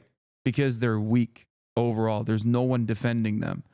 So they have no way of being like, what do you mean? I'm undocumented. I'm a normal guy. Because if you speak out, then they're going to be like, okay, now you're apprehended, bitch. Now you're going to Cancun or wherever the we see fit.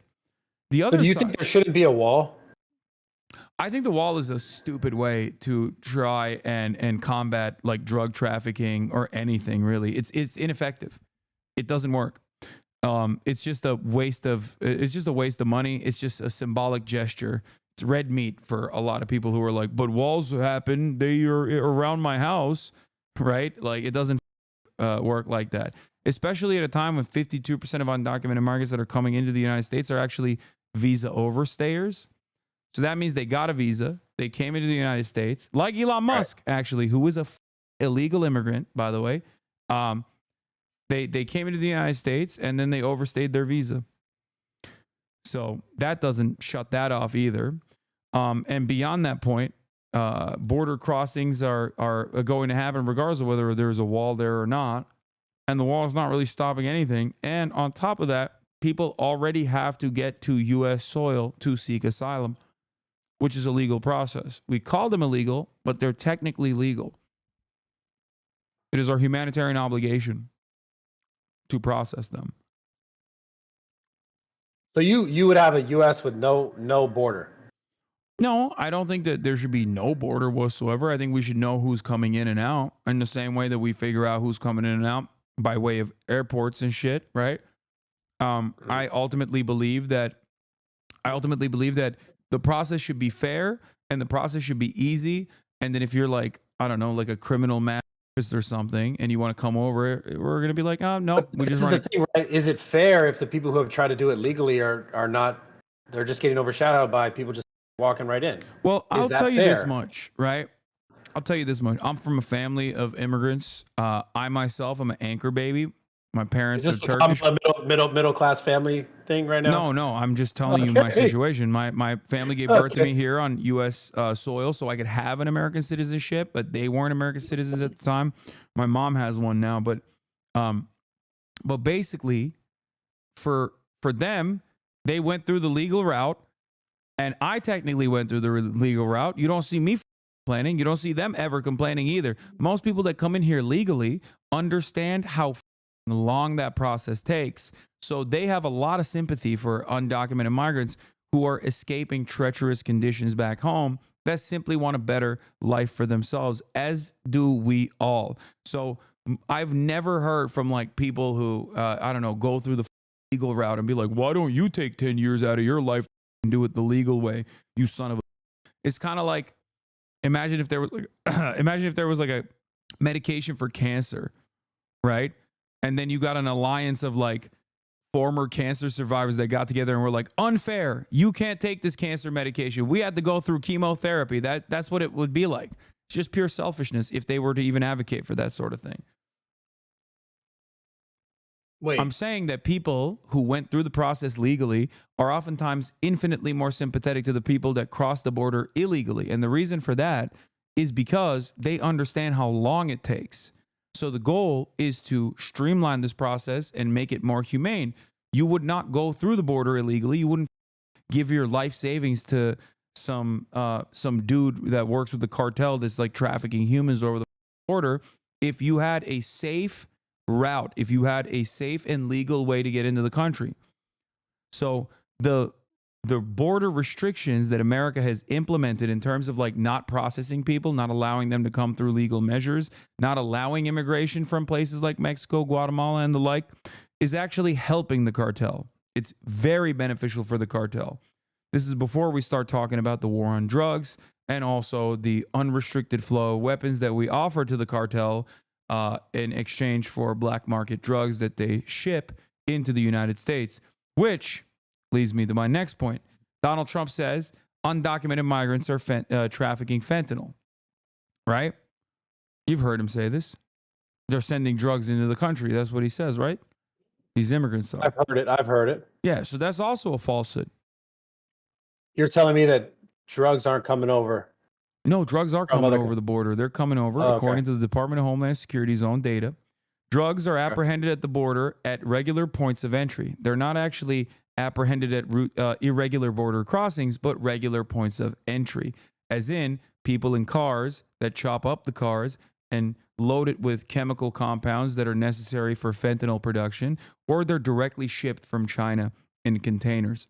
They're not actually coming over the border in the fucking lap of law-abiding abuela. They're actually being trafficked through vehicles. So being trafficked, do you think it could be a lot that's coming through the border? What do you mean? No, 90% of it is coming through 90% of it is coming through regular points of entry, through the border, through borders and through the ports. Okay, yeah.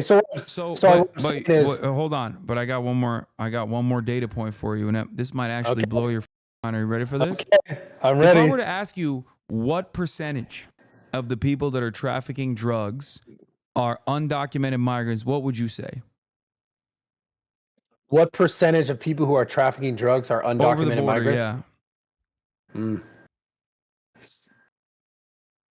Oh, just based on the way you asked that question, I'm assuming it's less than 15%. Metagame, motherfucker. Just tell me what your actual answer is. Based on your... don't metagame. What do you think it is? That's important. There's no wrong answers here. I just want to know what you think.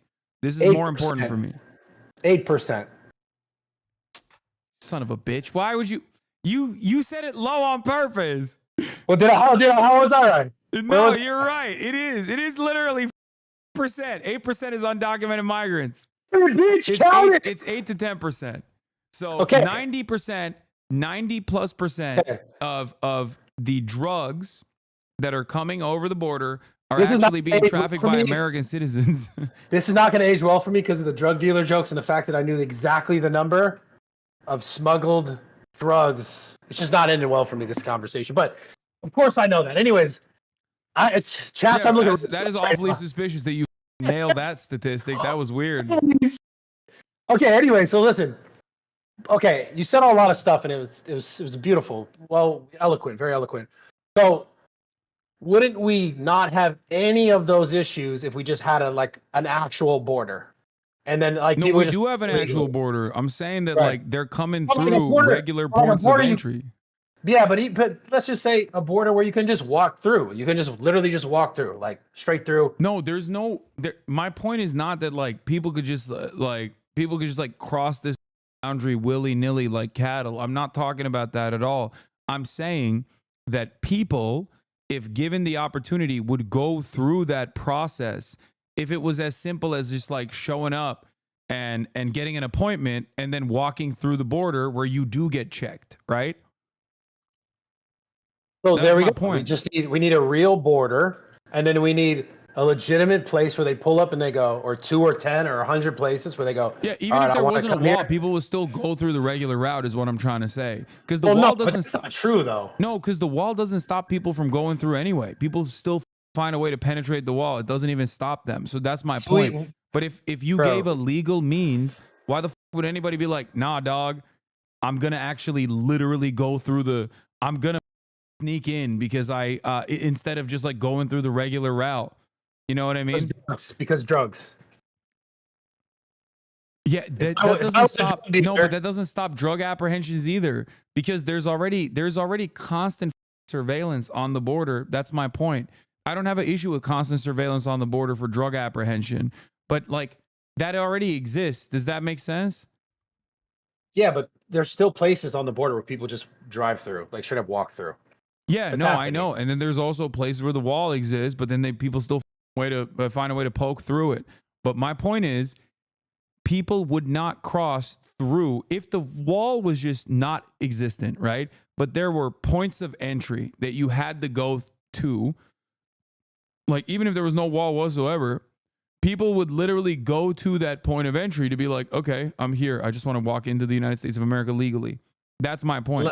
Here's the deal, right? You go to your friend's house. If the door is open and your friend has invited you, you're not going to climb through the window. You're going to go through the door, right?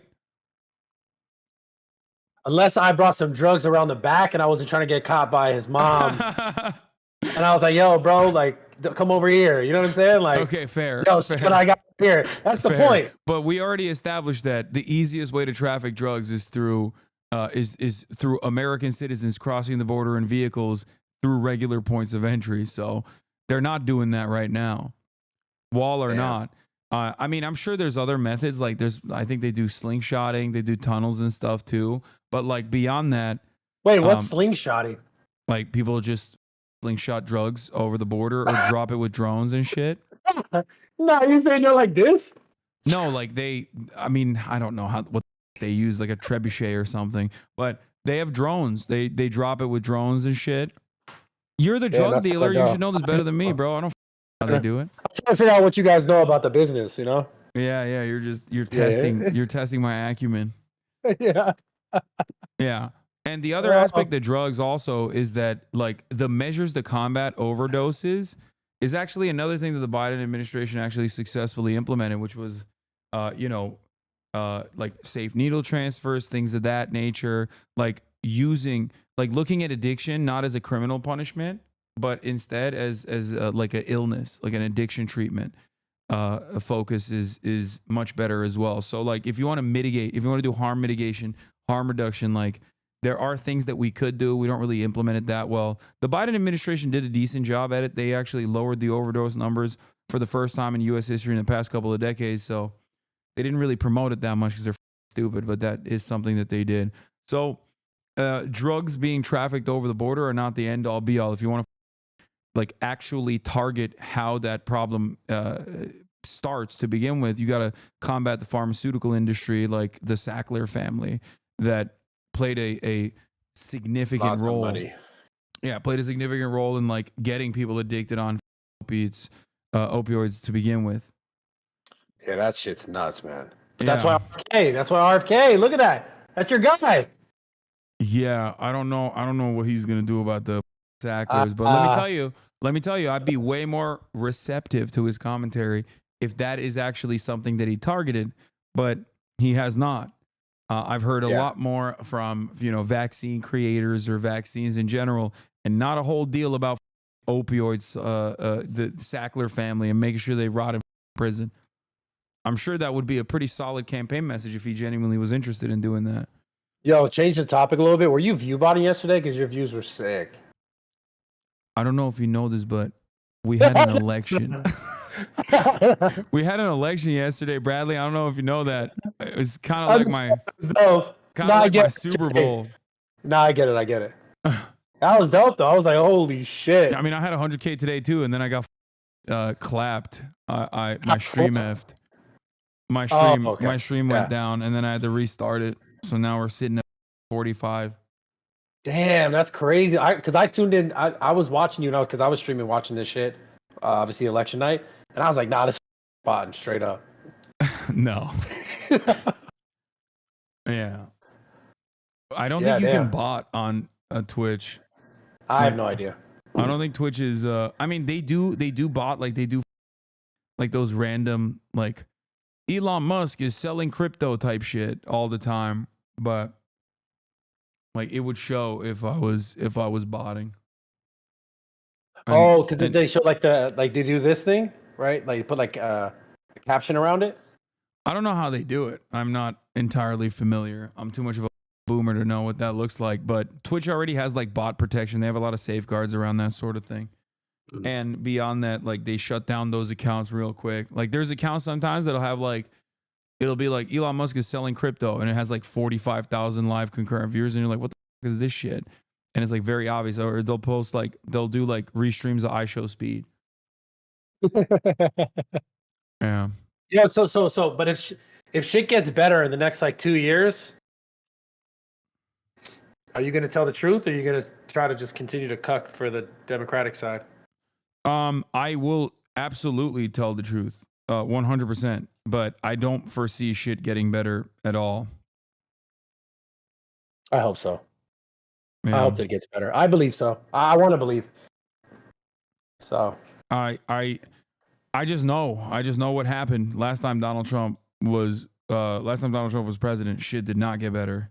but there's no wars. That was dope. What do you mean there was no wars? We were still in Iraq. We were still in Afghanistan. He blew up Syria and shit. He killed a Iranian general, Qasem Soleimani. He threw away the Iran denuclearization agreement. Like, he did a whole bunch of nonsense. He accelerated Obama's drone wars by like 400% when he was in office. He did all this stuff. It's just he says he's anti-war, and then people are like, oh, I guess he's anti-war. Like, no, he is also very much pro-war. There's no American president that was anti-war. That does not happen, okay? You get killed if that's where your actual position is. And But they kind of ran on that right now. I know. It's called lying, Bradley. Politicians do it all the time. And Trump does a very good job at lying. The Democrats are too stupid to lie. Sometimes I'm like, well, no, they lie all the time. They lie all the time. No, what do you mean? No, they lie for dumb shit. They should lie for good shit, okay? They should lie and be like, I want to give you health care. They don't even lie about that. Think about how stupid that is. Republicans can say whatever they want and be like, I love doing peace. I love doing peace. I am the no war candidate. And then they come into power and they do war. And then people are like, but he said he's the no war candidate, so I believe him. Okay? Yeah, Democrats are too stupid. They don't even want to say they're the no war candidate. They don't even want to say that. They're like, no, we love war, actually. That's what they're running on, which is so dumb because most Americans are like, well, okay, I don't like war. But why? But then why do they lie about so much dumb shit about like random? Trump said they just lie. They just make it up. Everything Like is what? someone else's fault. Like what? Like all the Project 2025 shit that he's disavowed multiple times. They keep talking about it. Bradley, that's the Heritage Foundation. Donald Trump is absolutely going to implement Project 2025. 100p. He already did it. See, look, if you watch my analysis on this, you'll see, I believe, a different perspective.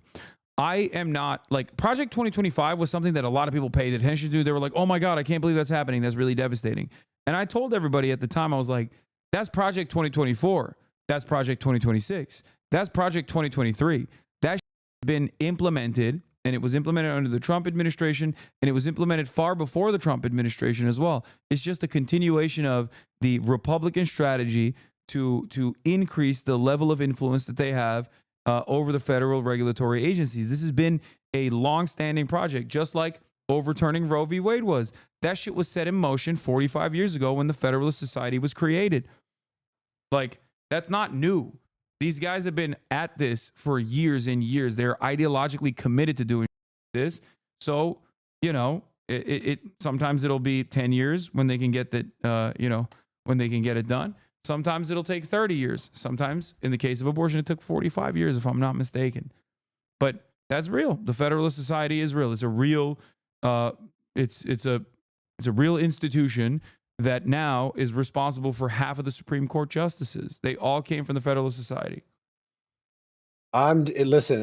If there's no new wars in the next 2 years, bro, I'm blowing you up. What do you mean no new wars? Like he's going to Like not continue. starting, Okay, what if he continues the existing wars? and that's trash too. I think he's talked about getting out of them. Okay. So do you not think that it's trash that he didn't get out of the existing wars when he took over the administration from Obama? I mean, I would like there to never be war. I think wars are bullshit, but at the same time, obviously, I know there's this whole No, but like backbone he didn't stop. You know, he just continued troop presence in Iraq. It was limited, but yeah. But what I'm saying is right now, though, doing war in Afghanistan. Right. And now they're out of it. Africa What I'm saying operations too. That's the other thing. America also does covert operations in Africa under the guise of combating Islamic fundamentalism. I don't know about that. All I know is if he gets out of these two, the Ukraine and the Israel shit, then I'm happy. Yeah, I mean, I think that it depends on how he gets out of it, quote unquote, gets out of it, because he has gotten a ton of donations from Miriam Adelson. Miriam Adelson gave him $100 million. Miriam Adelson is the wife of the former Sheldon Adelson, who passed away. Rest in peace, Bozo, R.I.P. Sheldon Adelson, the casino magnate. He was a major Israel advocate, major Israel dick rider, and he actually gave Donald Trump, again, a shit ton of money. And that's the reason why Donald Trump did a whole bunch of things in the region that escalated tensions to such a degree that October 7 happened. The Abraham Accords, moving the American embassy to Jerusalem, which basically solidified the Israeli occupation of Jerusalem that's contested. It's an illegal occupation of East Jerusalem. He gave the Golan Heights, which is annexed territory from Syria. It's Syrian territory that Israel illegally occupies. It recognized that illegally seized land and said Israel actually owns this land. It was actually so shocking that Miriam Adelson a couple months ago straight up said in a public setting, straight up said, we didn't even ask for Golan Heights, and you just gave that to us. So he is 100% super firmly committed to Israel, and I don't think he's going to restrain Israel. I don't think he's going to dial it back at all. Maybe Benjamin Netanyahu, who is Donald Trump's friend, will throw him a bone and make it seem like in the interim period that they're going to lower the casualties in their ongoing genocide. But overall, I think he's going to let Israel fucking go crazy, go nutty mode in the region. But we'll see. I think that they're looking to permanently annex the West Bank. That's what I think they're going to move towards. That's what Miriam Adelson said she wants to do. They're talking about trying to remove it. They're going to permanently annex it. Like right now, it's under permanent military occupation illegally, and there's still 2.5 million Palestinians living there. I think that they're going to turn it into Gaza. Like they're going to pummel it and overtake it in its entirety. Well, will you support Trump if he makes that not happen?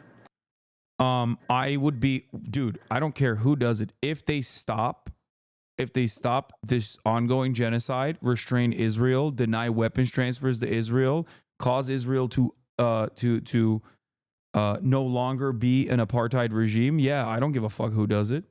Yeah, he would be cherished as a hero in perpetuity.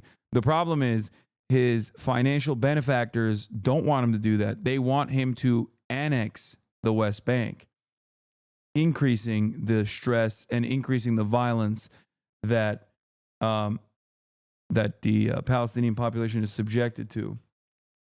Well, hopefully this ages well. Yeah, I mean, look, I'm anti-genocide. I don't give a who's the one who is responsible for it. I don't agree with the shit that Hezbollah does, or I don't agree with the Houthis do in Yemen in their own domestic affairs, but they're standing against Israel as Israel's committing a genocide. So I understand the position that they're engaging in that regard.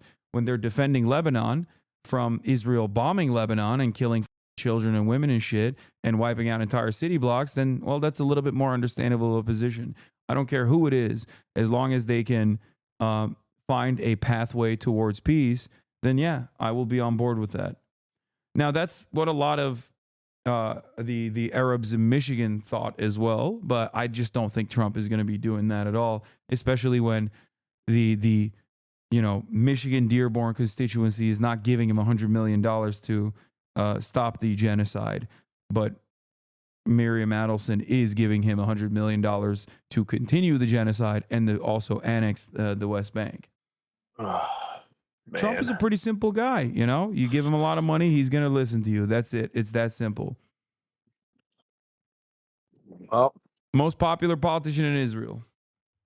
Maybe not in America, but most popular politician in Israel. I feel like he's the most popular politician in the world. No, he's not. Are you kidding Donald me? Trump? Oh, No. bro. No, I know motherfuckers in China who say that motherfucker is the man. What? No, no I'm Chinese. dead ass. No Chinese citizen. No unironic normal Bro, Chinese citizen thinks Trump is good. I play Overwatch with a legit Chinese person from China. Yeah, give and me he his says, info. "Love it, I'm gonna report him to give the you his, goddamn. Give me his I'll give info. you I'm his gonna number. report him to the goddamn authorities. He's going to a fucking. Who are you, raging the feds? What? I'm the feds for the CCP, baby. Bro, what the? I'm taking his goddamn social credit away, disrespecting Xi Jinping like that. No, that's great. No, they didn't say he was better than him. They just said they think he's the man out there. They do not think he's the man in fucking I don't know, China. bro. That's what I heard. I heard he was the man. I heard they said he was the man. Straight That's up. crazy. Bro, like I'm dead serious. I'm not even saying it like jokingly. Like I'm literally on the headsets with the guy right here. I talk to him when I play Overwatch. I swear to God. And he's straight from China. I swear, bro. That's funny. I'm not even like I don't give a. It's like it's what it is. But Yeah, I don't think that's reflective of the broader societal attitude towards Donald Trump in a nation with like a billion people. But I'm gonna go to China and check it out for myself, bro. I want to go to China and check it out too. I gotta find this guy. I'm gonna speak to him, set him straight. Nah, man. I think he's onto something, man. I'm gonna report him to the authorities. They're gonna take his gaming hours away. He's not gonna be able to play Overwatch no more. That's crazy. Get back to work. That's crazy. What the Get back to the facility right now. We're shipping your ass to Shenzhen. Speaking of like that. Anyway, listen. This has been a wonderful conversation. I hope it was productive. I hope I was able to get you to maybe understand some of the positions where people like myself are coming from when they say Trump is a dire threat to the future of America. I think it's a good thing, bro. I think you gotta look on the bright side. Okay. That's an insane thing to say. 20 million migrants in concentration camps. Like, there's some positives to it. Like, I don't think it's going down like that. Okay. All right. Well, all right. How about this? I have already said if Donald Trump stops the genocide and actually causes Israel to, like, applies pressure to Israel to no longer maintain an apartheid, no more annexation of the West Bank. Now we have an actual peace negotiation in place. They're like literally going towards full-blown sovereignty, right? I will apologize. I will say, Donald Trump, you're my goat. And I would not even have a problem with saying that, right? Now, would you do the same? Would you say, God damn you, Donald Trump, you piece of shit, if Donald Trump, day one, started mass deportations like he said he's going to do? I never said that I didn't think he would do mass deportations. Oh, wait, you're saying, but you just don't think it's going to go down like that? Yeah, I don't think what does that mean? like that. I don't think it'll be that cut and dry. What do you think is going to happen then? From what I understand, it's the people within the past 4 years. I don't think it's like he's going to go for people from 30 years. Okay, but even if it's people in the past 4 years, which is not, but even if it was people in the past 4 years, like, do they constitute any sort of security threat to the United States of America? I mean, if they don't, then they don't, right? Except the fact that they did come in illegally when I know, they but shouldn't have it's come in crossing a illegally. border. It's normally a civil. It's not like even a felony. I think they increased it to a felony, but originally it was not considered like a major crime at all. Because it's like jaywalking. Like, I know we make a big deal out of it, but like, unless someone that crosses the border is like actually committing a crime, they're not really doing anything bad. Like, they're not harming anybody. They're just working. You know what I mean? I mean, obviously those cases, yeah. But Yeah, it's so- still like it's a civil offense, right? but to still just come in and like my issue is just with the people who are doing it legally, who have been doing it legally or trying to do it legally, and it's Okay, but they're like, my point is this: like, if they're not actually constituting a harm, like serious harm, if they're simply here to work, wouldn't it be simpler to process them instead of putting them in a facility, slamming them in there, and then just like kicking their asses out and shipping them wherever? I mean, yeah, it would be easier, of course, for sure. Yeah, that'd be beneficial, right? So why is he not doing that? Why is he trying to mass deport them? That's my question.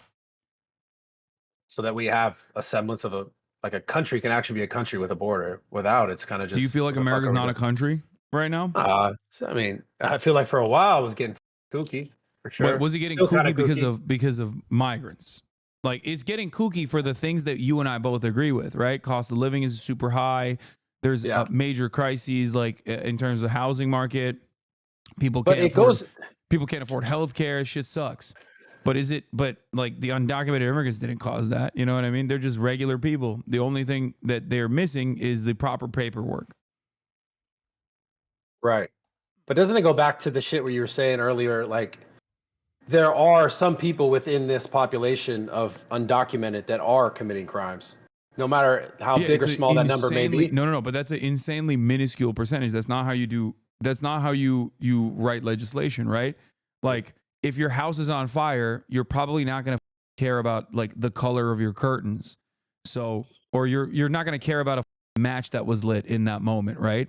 So, the number of like homicides in this country is very high, but you can't say that you're doing you can't say that you are trying to stop homicides, like trying to put a stop to the mass amounts of homicides in the country by focusing on 29 homicides. People that have done them have been deported, by the way. So, or not deported, they're in jail. So, like, if they are only responsible for 29 out of like 10,000 or 20,000 homicides and manslaughter that happen every year in the United States of America, then hyper focusing on that group of people is like insane, right? It'd be like this. It would be like the Amish. Let's say the Amish are responsible for like 29 murders a year. If Donald Trump was like, we really need to solve the crime in this country, and that's why I am putting every Amish under complete surveillance until we figure it out. You'd be like, what do you mean? What are they doing? They kill what? Yeah, but like the reason why that argument doesn't make sense, it falls apart, is because you're talking about like illegal immigrants that, for all we know, there's many more than are accounted for, right? Like if that's the whole purpose. We're talking about people. Yeah, but that number transversing- actually favors me. If you're saying that there's 20 million migrants and the number of murders that they've committed is 29, that means it's actually even less likely for an undocumented migrant to cause crime. No. I think we're missing each other on this point. What I'm saying is the problem itself is still the fact that there's not a secure border, right? So if there's not a secure border, and if we're saying we're reporting there's 20 million or there's 10 million or 5 million, for all we know, that number could be exorbitantly larger. What I'm Okay. saying is, so if you're referencing how many people are committing crimes, you're referencing only the ones that we're knowing that we've counted. We said, hey, this is someone from this region that wasn't here, that is illegal, that So committed you're a crime. saying that like potentially all of the like unsolved murders that are happening are like Absolutely not. done But I'm by- saying there is a part that you still have to go, okay, this also has to be amended and fixed. Okay. Just like there's tons of other things. There's data for this as well, right? Like Mhm. you look at criminal convictions, right? You look at arrest records and criminal convictions, right? So as far as how many undocumented migrants are responsible for crime or responsible for homicides and manslaughter, you can match that up with against like the amount of crimes that are unsolved. If the likelihood of an undocumented immigrant doing crime is like 2 times lower or 3 times lower than the likelihood of an American citizen doing crime, then there you go. It's very unlikely that these unsolved murders are even these unsolved murders are being caused by like undocumented migrants at all. It's most likely still going to be documented U.S. citizens. That's just how data works. Let me ask you a question. It might sound crazy. Who do you think should do crime in the U.S.? Undocumented citizens or citizens? I don't think anybody should do crime. I'm anti-crime. Certainly not, right? We both probably Yeah. agree with that. The Yeah. argument So- the argument is like if they were an imminent threat, if they were just like if undocumented migrants were just like literally if Trump was right when he said undocumented migrants are killing 100,000 Americans a year, then yeah, I'd be like, that's not even a normal problem. That's a major problem. We got to do something about that. So my question is, why do you think he feels the need to lie about it so severely so that he can justify his deportation process? If it's not the case, if it's not the truth. If which is not the case, that there's If happening at a crazy rate. my question to you is like, why do you think Trump lies and says undocumented migrants are doing, unimaginable amounts of crimes if that is not the truth? Why do you think he feels the need to lie about it? Because if it was the truth, if they were actually constituting like a severe threat, he wouldn't have to lie about it. He would just tell you the actual data. Right. Don't you think that his argument would be a little bit more hollow if he was like, we're going to deport 20 million people because 29 random undocumented migrants are not a monolith anyway, right? They're coming from multiple different countries, multiple different backgrounds. They all have very different interests, many of which are, just the same normal human interests that we all have. But if he were to try to monolithize this entire group of 20 million people and then justify this mass deportation policy by saying they did 29 murders and homicides, including, drunk driving incidents and shit this past year, people would look at him and go, what the dog, 29? Like, don't you have more serious shit to worry about? You want to be the president. Right. That's why he has to lie. Because when he lies like that, he gets guys like you who are, kind individuals, empathetic overall, to think, well, maybe there's a bunch of crimes that are happening. You said empathetic overall. I thought you said empathetic. I was hold on a minute. Empathetic. Okay.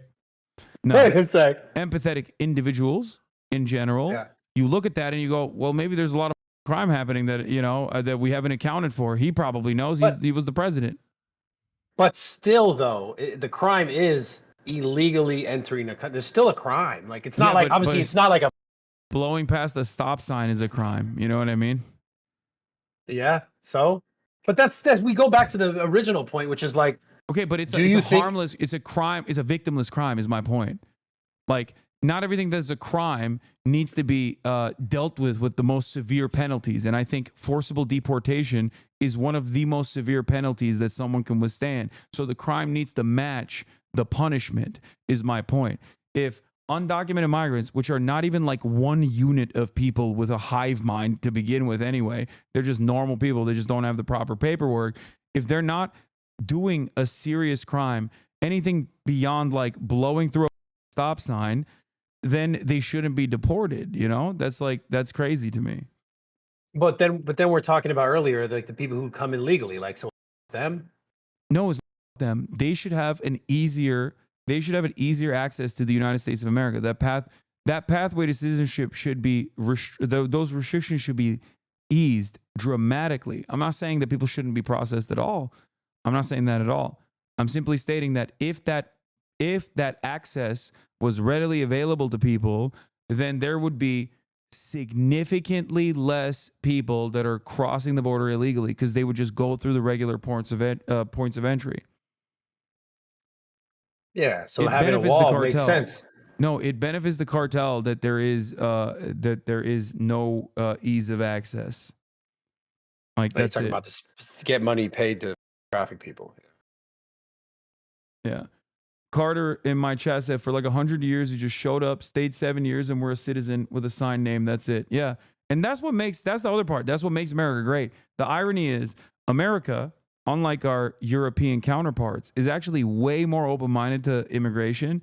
And like, that literally was the reason why America was so sick early on. Like, I'm sure at a certain point, your parents came here under similar circumstances. You know what I mean? Like, they came here and they got citizenship, depending on how many generations removed you are. Like, that's it. And that's what we used to do for people coming over the southern border too. That's why so many Texans will say the border crossed me. Like, I didn't cross the border crossed me. And that's the case. That's the reality. And it's hard to envision a world where that is still the reality, because it seems so far removed from where we're at now. But that's because of a metric ton of propaganda that you experience, that you see, that you you engage with, and then it breaks your brain a little bit, and it causes you to think like, oh man, maybe these guys are actually kind of scary. They don't even speak English that good. Like, I'm scared. That's where this comes from. It's the fear of the other. And people like Donald Trump. Do you really think that? What do you mean? You really think you think that this comes from the fear of the other, not just the fact that like people just want to feel like their country is not letting just random shit pull up into it? You don't think that's the reason why? Well, if the random people that are pulling up to the country is like literally the foundational basis of America, that like motherfuckers just randomly pulled up here and they became citizens, and that's how we started the country, and that's how we did it for years and years and years. But now all of a sudden we're like, whoa, we can't be letting these Mexicans in. Then there's got to be a separate reason for that, no? Because I don't think Donald Trump has issues with like people from Norway coming into the United States of America. I don't think actually he has said that. He literally has said, I don't mind people coming in from Norway or other countries. I just don't want them to come from shithole countries. That's what he said. He said, send me that clip. I want to see that. Here, I think I gotta see that article. shit. It was a news article. So someone said that he said that. Yeah. So he didn't say it himself? I think he might have actually said it like openly, but I don't. The UN Human Rights Office said the comments, if confirmed, were shocking and shameful and racist. The Trump comments were first reported by the Washington Post, which said the nations referred to by Trump also included El Salvador. President Trump referred to Haiti and African nations as countries during a meeting with a bipartisan group of senators at the White House. Bro, he said it in front of Democratic and Republican senators, dude. Who said he said it though? I want to see it. There's no video of him saying that? I don't know if there's a video.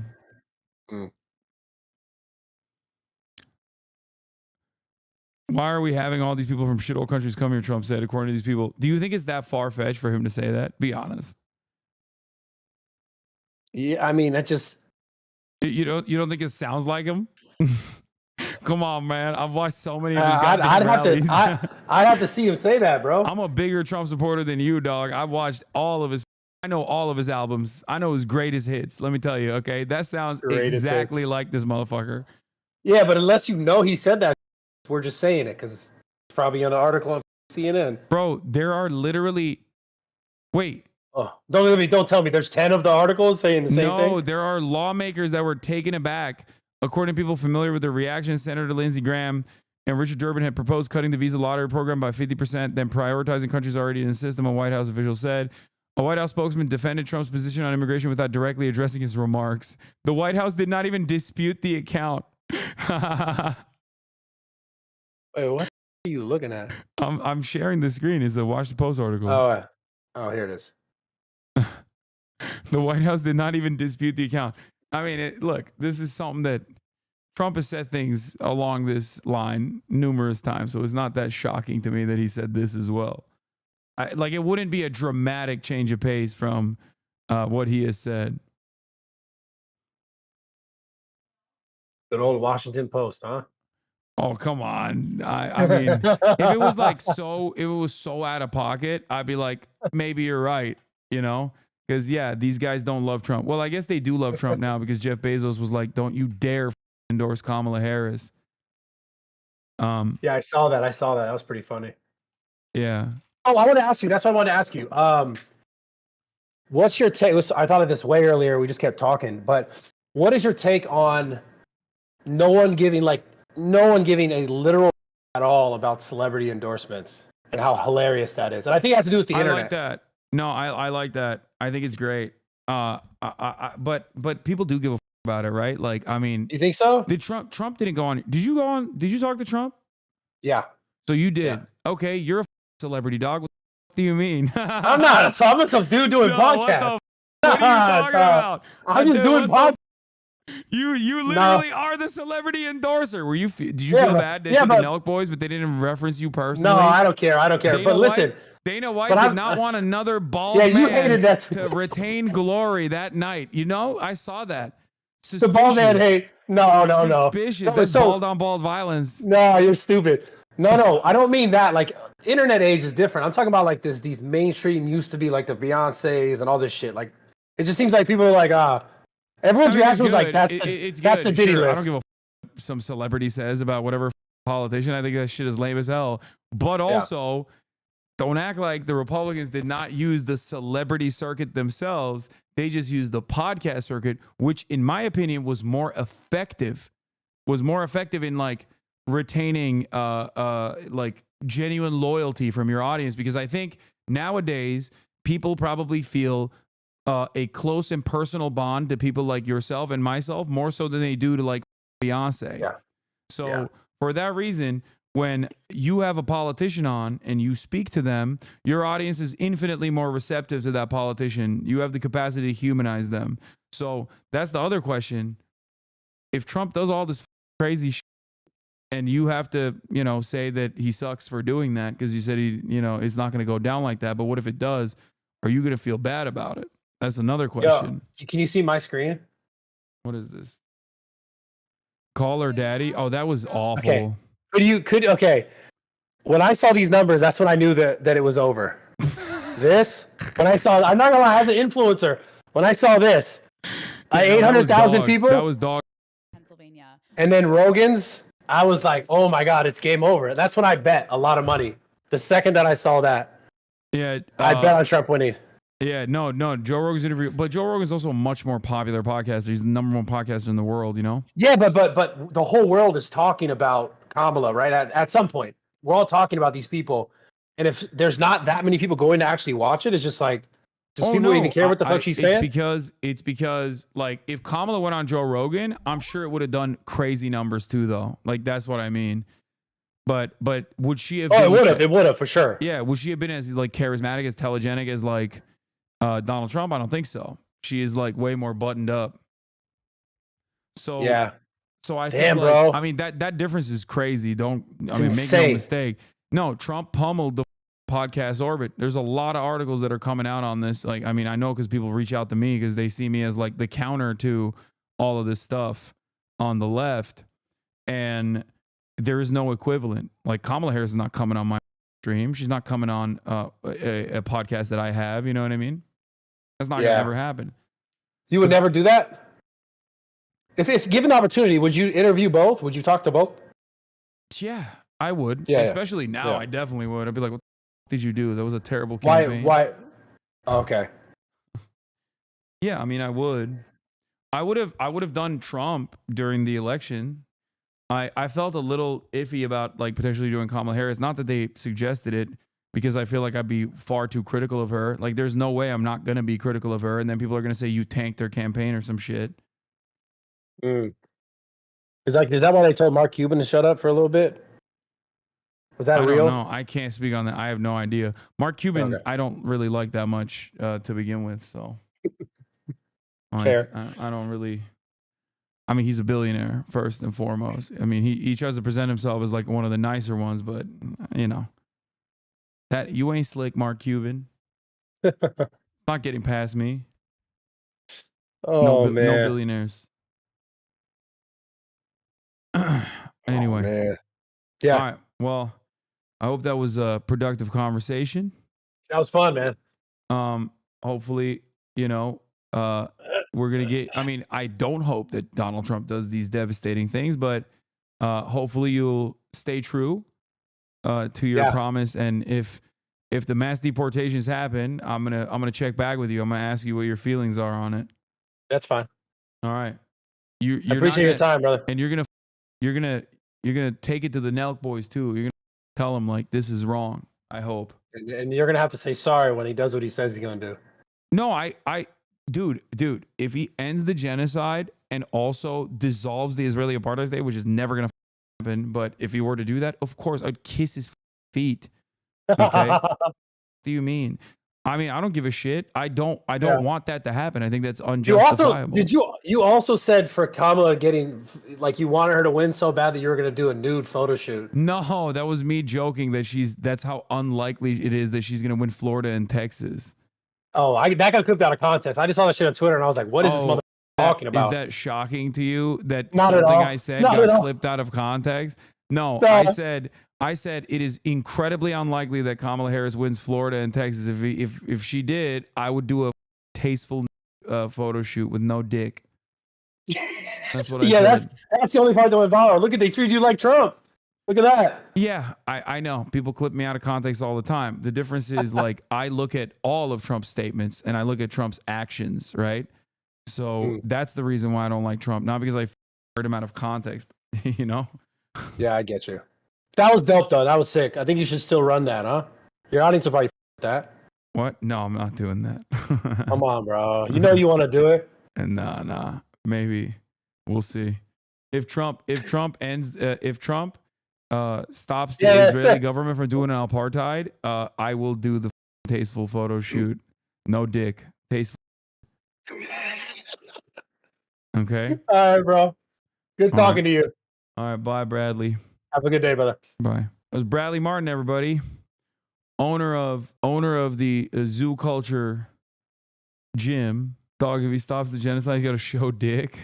No, we're not showing dick. This was heartbreaking to watch. So much misinformation to try to correct. It pulled at me when he was expressing apathy that the systems will never change. He's like 3 steps away from arriving at socialism. I think if Trump ends the apartheid, we deserve full dick. That's crazy. What are your thoughts on how that went? Do you think you reached? Do you think you reached him on anything? Maybe.